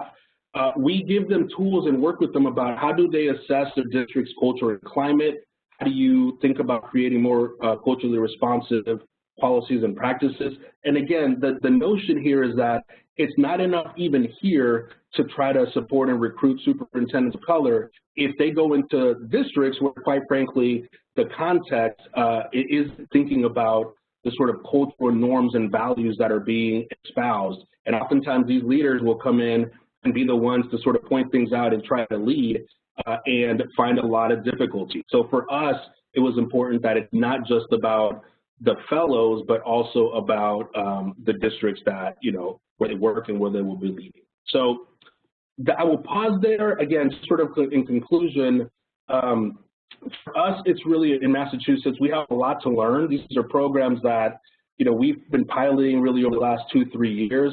Our commissioner who came in about 3 years ago really prioritized this work, and I think it's also worth saying dedicated resources. So my role, I have a team of about 8 staff members, and we have a budget of several $1 million every year to try to go after achieving some of these goals. So it's not something that I think we can do, or not that I think, I know we can't do without actual resources behind it. And so, that's really important for any of the work that I think is being designed in North Carolina, just what are the resources that are going to be put to launch it, but also to sustain it. So I will pause there and happy to, entertain any thoughts or questions. Great, thank you, Dr. Rodriguez. I'm going to ask task force members, if you would please drop your questions into the chat area, and we will monitor those and share those. Dr. Rodriguez, there's a question here. How are your Option B programs funded? And I'm assuming that's for the teacher diversification pilot. And would the Option A EPPs lead to a more traditional track for licensure or much more of an alternative track towards licensure? Yeah, let me try to take them in the order they were at. So we identified some state money and some federal money, but mostly state money that we provide. So we give the money in the form of a grant to the district. So the district applies for these fundings based on a request for proposals that we put out that outline sort of the goals of the grant. So that's how the money gets them. I will say we work with them closely, but one of the challenges for us, and I imagine you all as well, is how to actually execute like a loan repayment or reimbursement program that is targeting the population you're trying to target in a way that is non-discriminatory, because at least in our state constitution, can't do that. So we work with the districts, but really it's the districts that, we put it on. They know their context. They have their own legal staff, that helps advise them. But that, quite frankly, again, it is a challenge like that I would sort of elevate up. In terms of the option A, so this does, when you're talking about paraprofessionals with bachelors, things like that, in this program, it does lead to people being certified, in our state and going through, I think it was referred to as sort of traditional certification. So absolutely. However, we have several districts that partner with sort of non-traditional ed prep programs, and they write that into the actual application, and we fund that. So ultimately in our state, it does lead to a state, issued teacher's license, but we do have different models of educator prep that is not just sort of the traditional, ed prep program in a university. Relative to the diversification program, with option B, are you finding that there's any one particular variable that's proven to be more impactful, or is it really about the whole suite of services, if you will? Yeah, and what I should say is with this program and also the Influence 100, we're actually engaging a research partner to help us evaluate the program as well. We just feel like it's really important because we get a lot of anecdotal information, but we want to see the numbers, like how many actual loan repayment reimbursement programs were given, how long were those folks retained. So we're we're early on, but those are some of the questions we're asking as well. I think what we hear from our districts is it often helps them to have just another tool. Like, if they have a teacher or two or several that they're just trying to figure out like how to incentivize the state. I will say loan reimbursement shouldn't be the only thing. So if you're not talking about like opportunities for those folks to grow or you go into leadership, things like that, those are also important, but we have found, at least anecdotally, that having these extra tools and having the money from the state to even offer them is proving helpful. Great. We have a question about the fellowship program. The comment is, love the growth mindset in Massachusetts. The 2-year fellowship program is fabulous. For the fellowship program, do the districts recommend teachers for the fellowship who also want to be superintendents? Yeah, great question. So the districts recommend, folks who, and again, the only criteria what we say is people that are within a 5-year trajectory to becoming superintendents. Like these are people who their next job doesn't have to be a superintendent, but we'd like to get them closer, So I don't think to date, and again, we only have 2 cohorts, so we have 50 roughly fellows, but to date we don't have teachers that have been recommended. Not that we wouldn't consider them, because we absolutely would, but it's been mostly, like I said, principals, district level leaders, and assistant superintendents. I love that you all began with a theory of action. I think sometimes we kind of jump into the work without really taking a step back and thinking about the theory of action. So I've got a question here that's somewhat related to that. One of the task force members is asking who or what organizations were responsible for this direction and vision for education, and what has been the feedback, the results, progress to this approach? Yeah, I mean, I think for better or worse, depending how you look at it, it's been my team working with our commissioner. We obviously seek feedback, from multiple stakeholders on this. One thing that's important is about a year ago, our state board created a subcommittee to focus specifically on educator diversification. So we have 4 members of our state board who we meet with probably quarterly, to talk about our strategy, get feedback on it. But we, over the last couple of years, I mean, we shop this around with just various organizations, individuals, and we're constantly refining it. This is something that is, again, I'd say a living document, but it was important for us because this is such a broad body of work and you can approach it from so many angles that for us it was important to at least put a frame around what are we going to do and what are we going to focus on. We do have other advocacy organizations, and there's one currently called Open Opportunity Massachusetts that has probably like 40 nonprofit organizations that work in this space. And they're, I know, also working on developing their own advocacy agenda on this work. And so we, you know, we're separate, but we obviously, you know, sort of stay close to that kind of work to kind of hear. And I will say there is a lot of, the last couple of years in Massachusetts, there's been a lot of synergy and interest in this topic. I think what we're trying to do, though, is leverage that into long-term sustainable programming, you know, scholarships for students going into four-year school, scholarships beyond, mentoring, things like that, that once this becomes something that's not in vogue, like, have we done our job right now when there's an opportunity to actually institutionalize it in a way that lives beyond, again, in education, things sort of come and go. So, but yeah, it's really been our team with a lot of feedback from different stakeholders and really trying to implement our commissioner's vision. All right, we're at the end of our time. Dr. Rodriguez, amazing, amazing work. Very inspirational, very motivational. You all are definitely a beacon of light. So we're going to continue to monitor what you all are doing closely, and hopefully we can begin to emulate some of those things here in the state of North Carolina. You're definitely an example of what can happen when you merge creative, innovative thinking with will and a desire, boldness and courageousness and resources. When all those things come together, what I'm seeing here is an example of what can be if we're courageous enough to step into that arena. So thank you so very much. Yeah, thanks for having me. And again, anytime, feel free to reach out. Love to keep in contact. Just hear about the work you all are doing. It's pretty amazing that you've set this as a priority. So love to hear more. Absolutely. We'll be in touch. All right. Take care. Take care. All right, colleagues, I know we may not have gotten to all of your questions, but again, continue to drop those into the chat area, and we will circle back and make certain that we've addressed your inquiries. At this time, we're going to transition into our breakout discussions. We were grateful for your engagement in our breakout sessions during our last meeting, and we wanted to use this format again to engage you today. On the screen, you will see the 3 questions we will be addressing in our breakouts.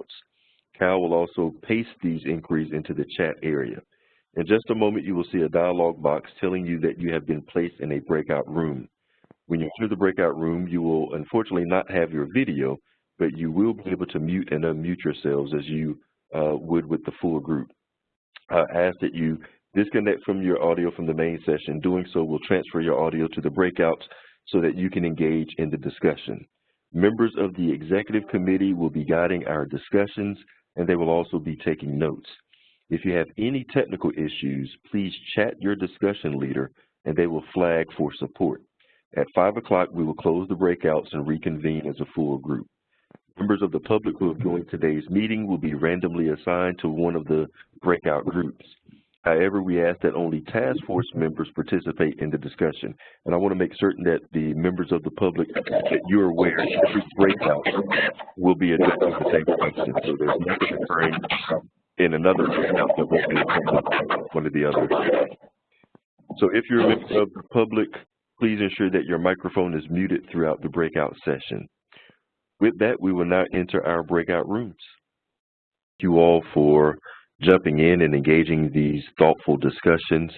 Hopefully you got a lot out of the conversations. I know I got a lot of the reflections and being able to engage task force members and really think about what we've heard and what it means moving forward relative to our recommendations. So your contributions are critically important in these breakout sessions, as they will inform our recommendations moving forward.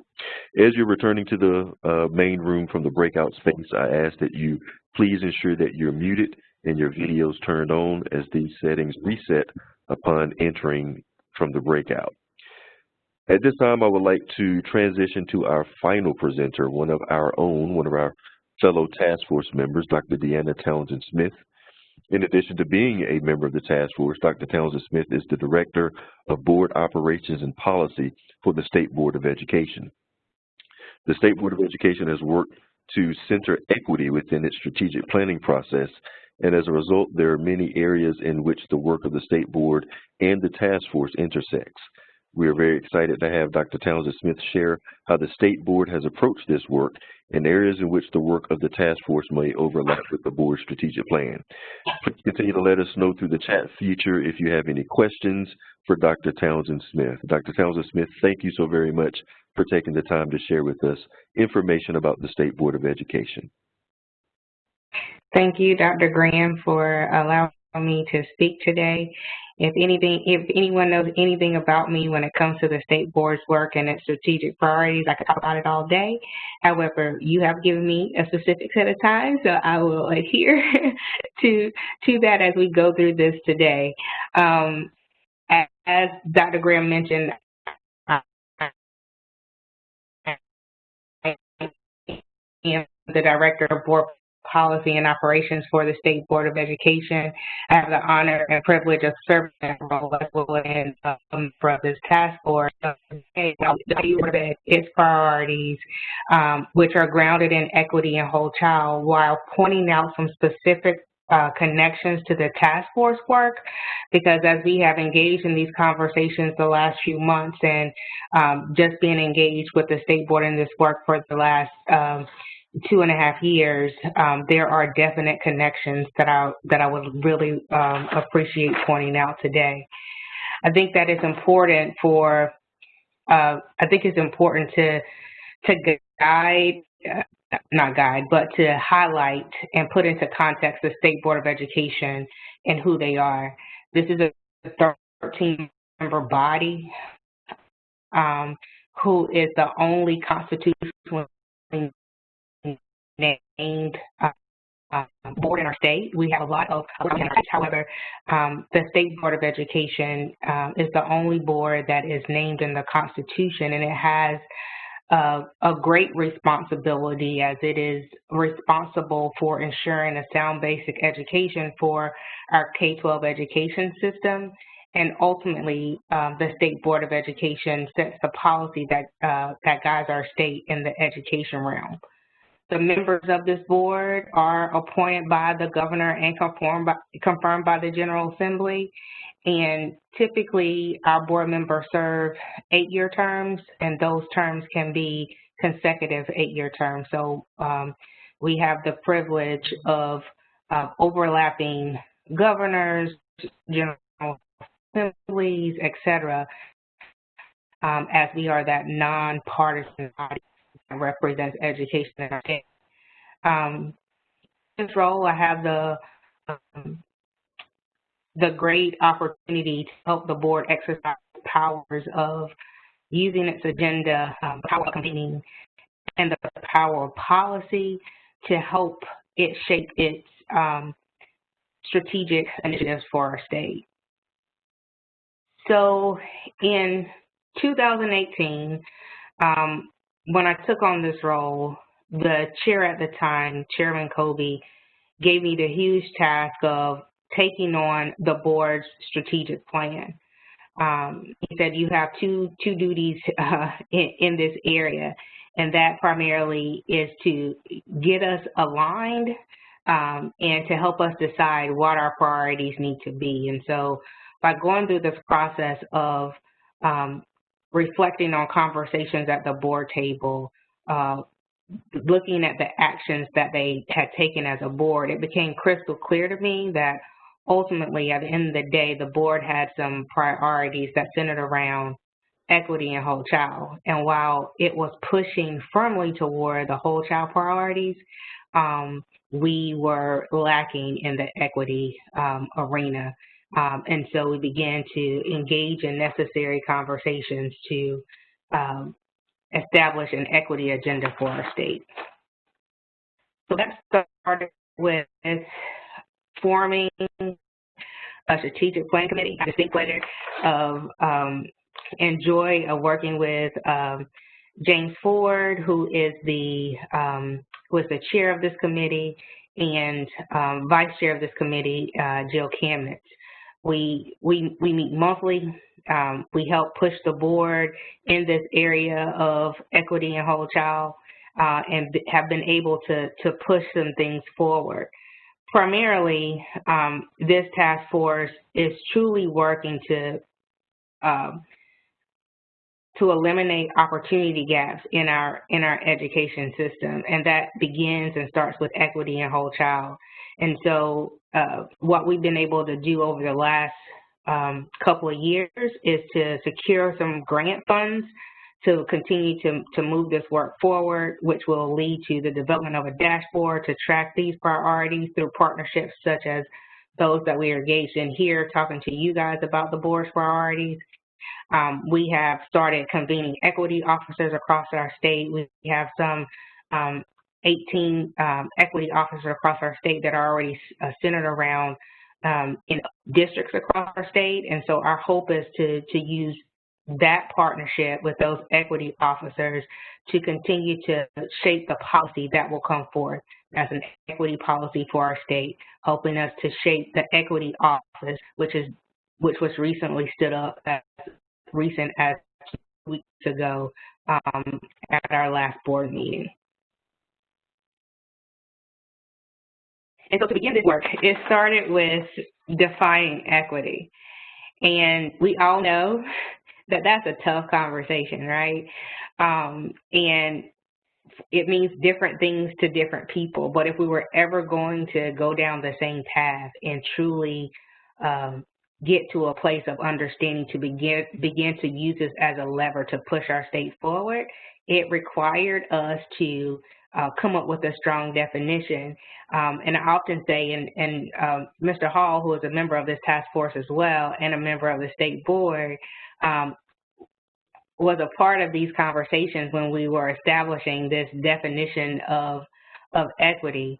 And while it didn't end as strong as I would have liked, however, it is getting at the heart of some of the issues. And I think ultimately it led to an equity resolution for our state, which we had never done before. We had one for whole child, but we hadn't done that for equity. And I think those things that we are resolving to, and what I found with this board, because the whole child work started before me, but what I found is that when this board resolves to do something, the work happens.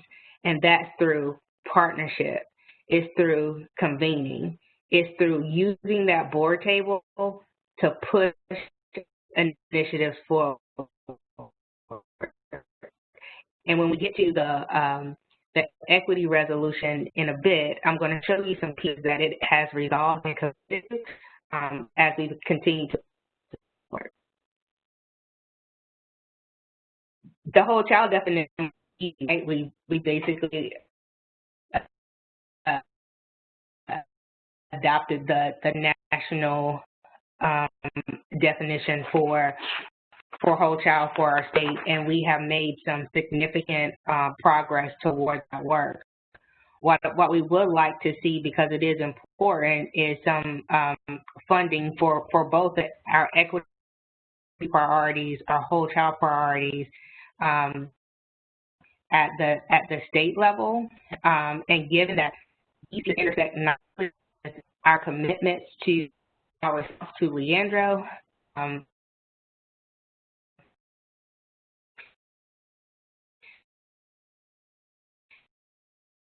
hopefully we will see that the funding follows those pieces.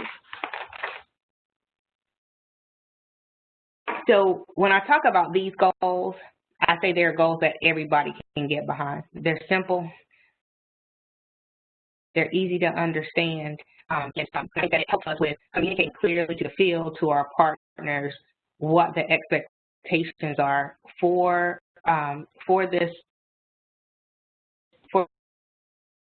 these strategic priorities by 2025. You may ask, why?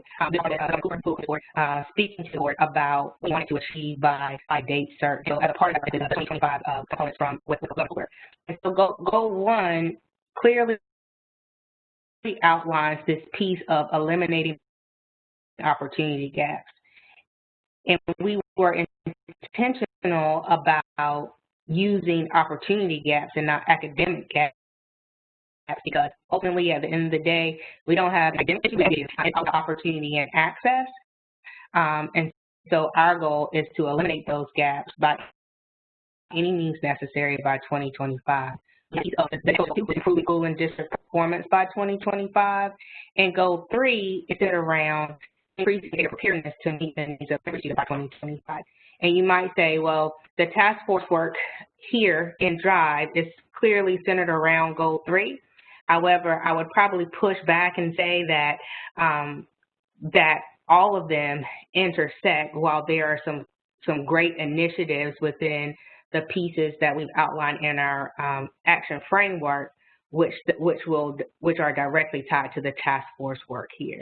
And you'll note Dr. that Townsend-Smith, I hate to interrupt you. Would you mind perhaps turning your camera off? We're having some difficulty with your audio, and it could very well be that the streaming of the video is slowing down the audio. So if you'll try that. Okay. Is this better, Dr. Graham? It sounds better so far. Okay. Thank you. All right. And you can notice that with the with each of the goals, we were very intentional about using verbs because we wanted to signal that this is what we wanted to accomplish by a certain time.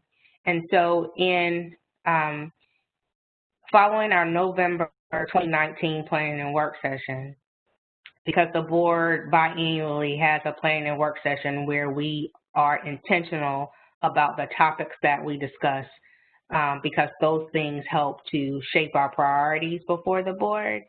So at our 2019 planning and work session, the chairman said to the strategic planning committee that, okay, these goals are good, the objectives are good, but what are we going to do to put some action around this to start getting some traction around our state? So that led to the Strategic Planning Committee developing the equity resolution, which we adopted in September, and this action framework. The action framework is the piece that puts the meat on the bones and tells you what we're going to do over the next couple of years to achieve these goals. And you'll see in this action framework, which is linked here, and I'm going to go through a few slides in a minute, that these priorities that are outlined in our strategic plan, the initiatives that we're going to take on, are fully aligned with where the task force is going with its recommendations. So with the action framework, we see that like our first goal, and you saw our first goal, is eliminating opportunity gaps by 2025. Now, as I look at this piece in the action framework, if you look at Objective 6, it says to increase the number of educators of color in schools across North Carolina and to expand the focus on leadership. So as you look at this box here, which is highlighted in this cream color, you will see some specific objectives that we are going to attack within the next year to address the pieces that are outlined in Objective 6. So when I reflect on the recommendations that we've had the opportunity to work through the last few months, these things begin to pop out for sure. And the beauty of this, to you, Dr. Graham, and to all those that are on the line today, is that we didn't come up, the Strategic Planning Committee didn't come up with these on our own. We engaged in conversations with community, right? And through those conversations, these were the things that they outlined for us that were the things that we must do to meet what we have outlined as Objective 6 in our strategic plan. So as we go to this next piece, Goal 2, which is to improve school and district performance by 2025. If you look specifically at the initiatives here, being intentional about placing teachers to their strengths to benefit students, and eliminating what we have as a part of our system right now, these explicit and implicit biases, to increase like these culturally relevant resources, et cetera. this directly intersects, again, with the work of the task force. And then the last piece that I would like to point out here is goal 3, which is increasing preparedness to meet the needs of every student. Objective 1, 2, and 3. Those are the things that we have been discussing, and all these initiatives are somewhat intertwined into the recommendations that will be forthcoming. So when we talk about this equity resolution, earlier that it gets as a tiny and it is linked in this presentation. But the piece that I think is a powerful part of this resolution, there's one specific resolve that I want to point to today. And I think years ago, districts used to align their strategic plans to that of the state board. And as we begin these conversations over the years of increasing local control, we moved away from that, which is why I think things like Leandro have sustained over time. But when you look at this resolution and when you have a chance to read it, please provide feedback, because I do enjoy that and I enjoy engaging in those conversations. But the resolve that I think will have a lot of impact as we move this work forward is that the state board resolved that they expect our LEAs across our state to align their strategic goals to the broad goals of the state board strategic plan, which is guided in equity to create collaborative school community relationships to improve student learning, and offering equitable opportunities to meet the constitutional mandate to provide a sound basic education by providing equal opportunities for all students throughout North Carolina. Now, without goals 1, 2, and 3, and without this push to have our education force reflect the students in which we serve, we're going to have some difficulties getting there. And so when you look at that resolution and that resolve, that's the strongest piece in there. We have the whole child resolution. We know that it's important, as we heard today, that we have school support that do those same things, increasing our nurses, our counselors, et cetera, to fill this work, and they also need to represent our school community.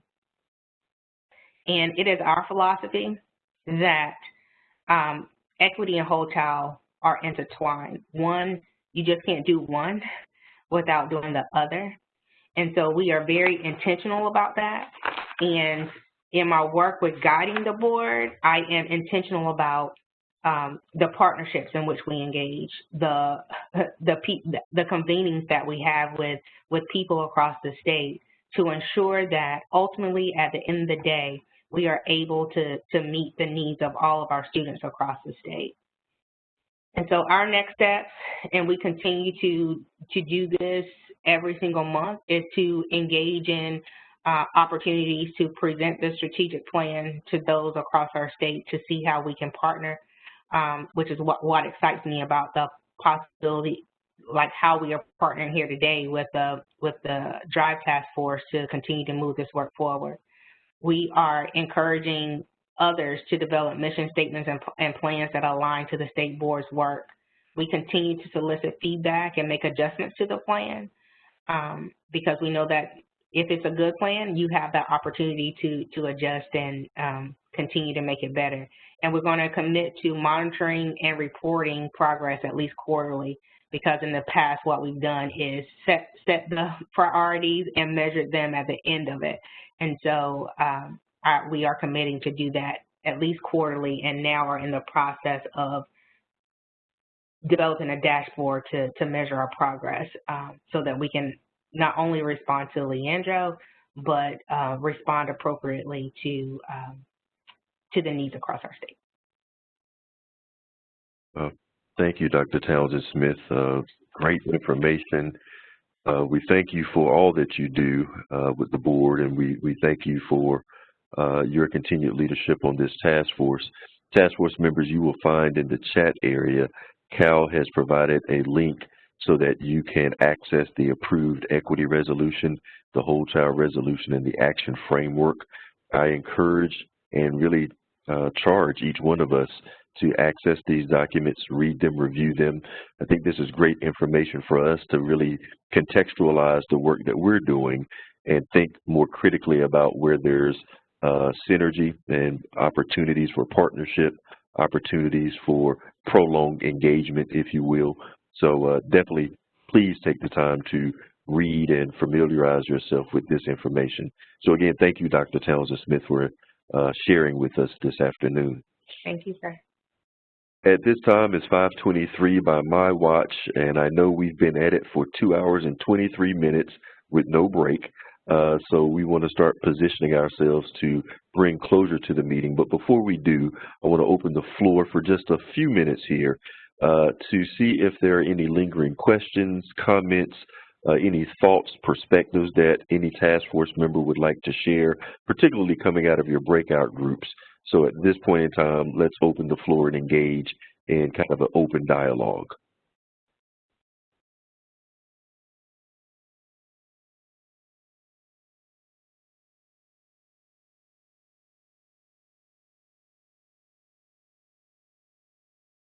Any reflections from the breakout rooms? Okay, I will go first. Can you all hear me? Yes, we can hear you, Mr. Hill. Thank you.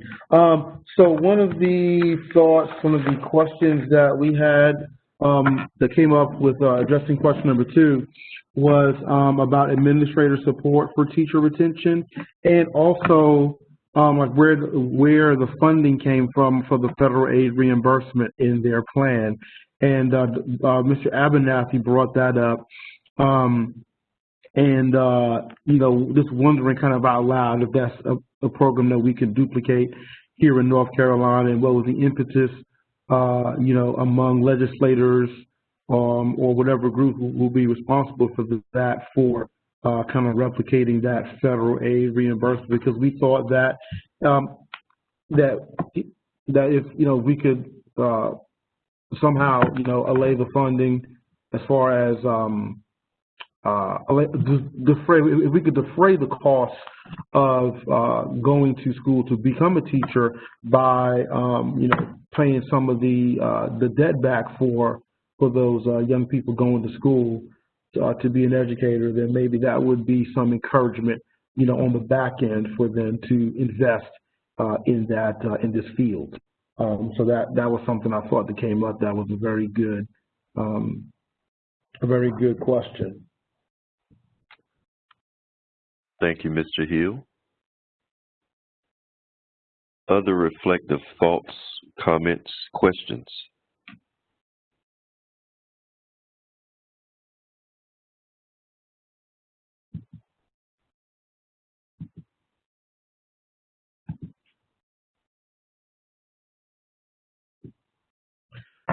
And I'll just say something else since I'm right here.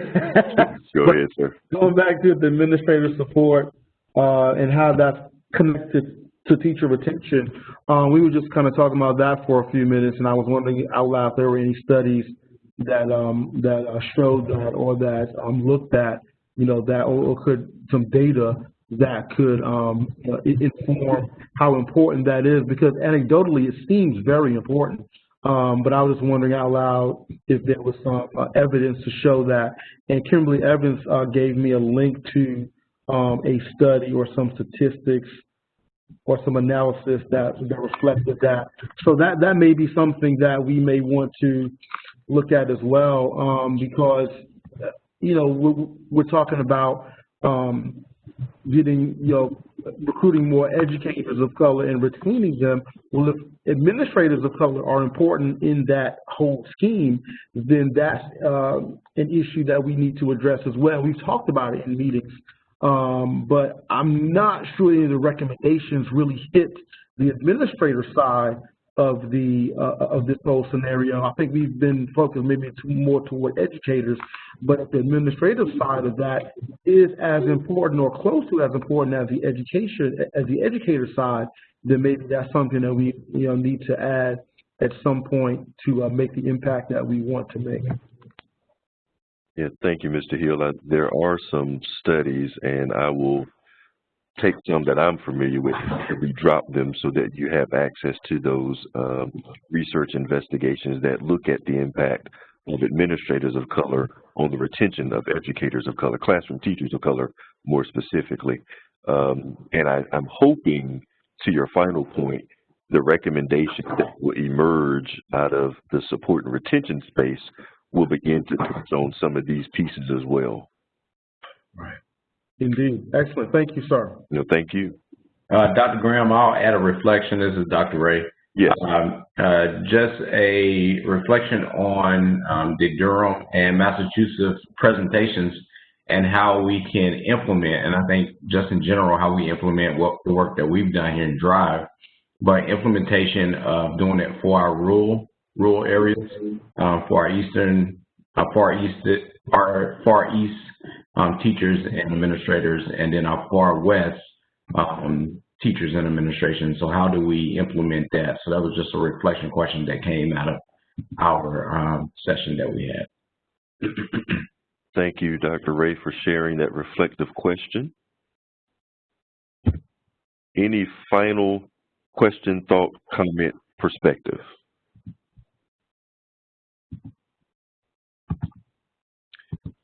All right, ladies and gentlemen, we are at 5:29. You have been more than gracious with your time today. Thank you all for joining us, and special thanks to all of our presenters. As I mentioned earlier in the meeting, you will be receiving the draft recommendations from the preparation subcommittee and instructions on how to review the document soon after this meeting. Please take the time to review the document and provide any feedback by Friday, October the 23rd. On your screen, you will see the schedule for the remainder of 2020. Our final full group task force meeting will be Monday, December the 7th from 3:00 p.m. to 5:30 p.m. Please note that in that final meeting, we will be voting to approve the report and recommendations. On Monday, November 23rd, you will receive the draft final report, including all recommendations for your review. It will be critical that you provide feedback so that we are prepared to vote on the final report during our December 7th meeting. I appreciate your continued commitment to the efforts of this body and look forward to our next meeting. One final note, you will see a link to an evaluation for today's meeting through the chat feature. Please complete this evaluation to help inform how we are preparing for future meetings. At this time, I will entertain a motion to adjourn. I'll set the motion in action. May I have a second? This is Deanna Townsend-Smith, second. It's been moved and properly seconded that we adjourn this meeting. All those in favor, please say aye. Aye. Aye. Aye. Anyone opposed?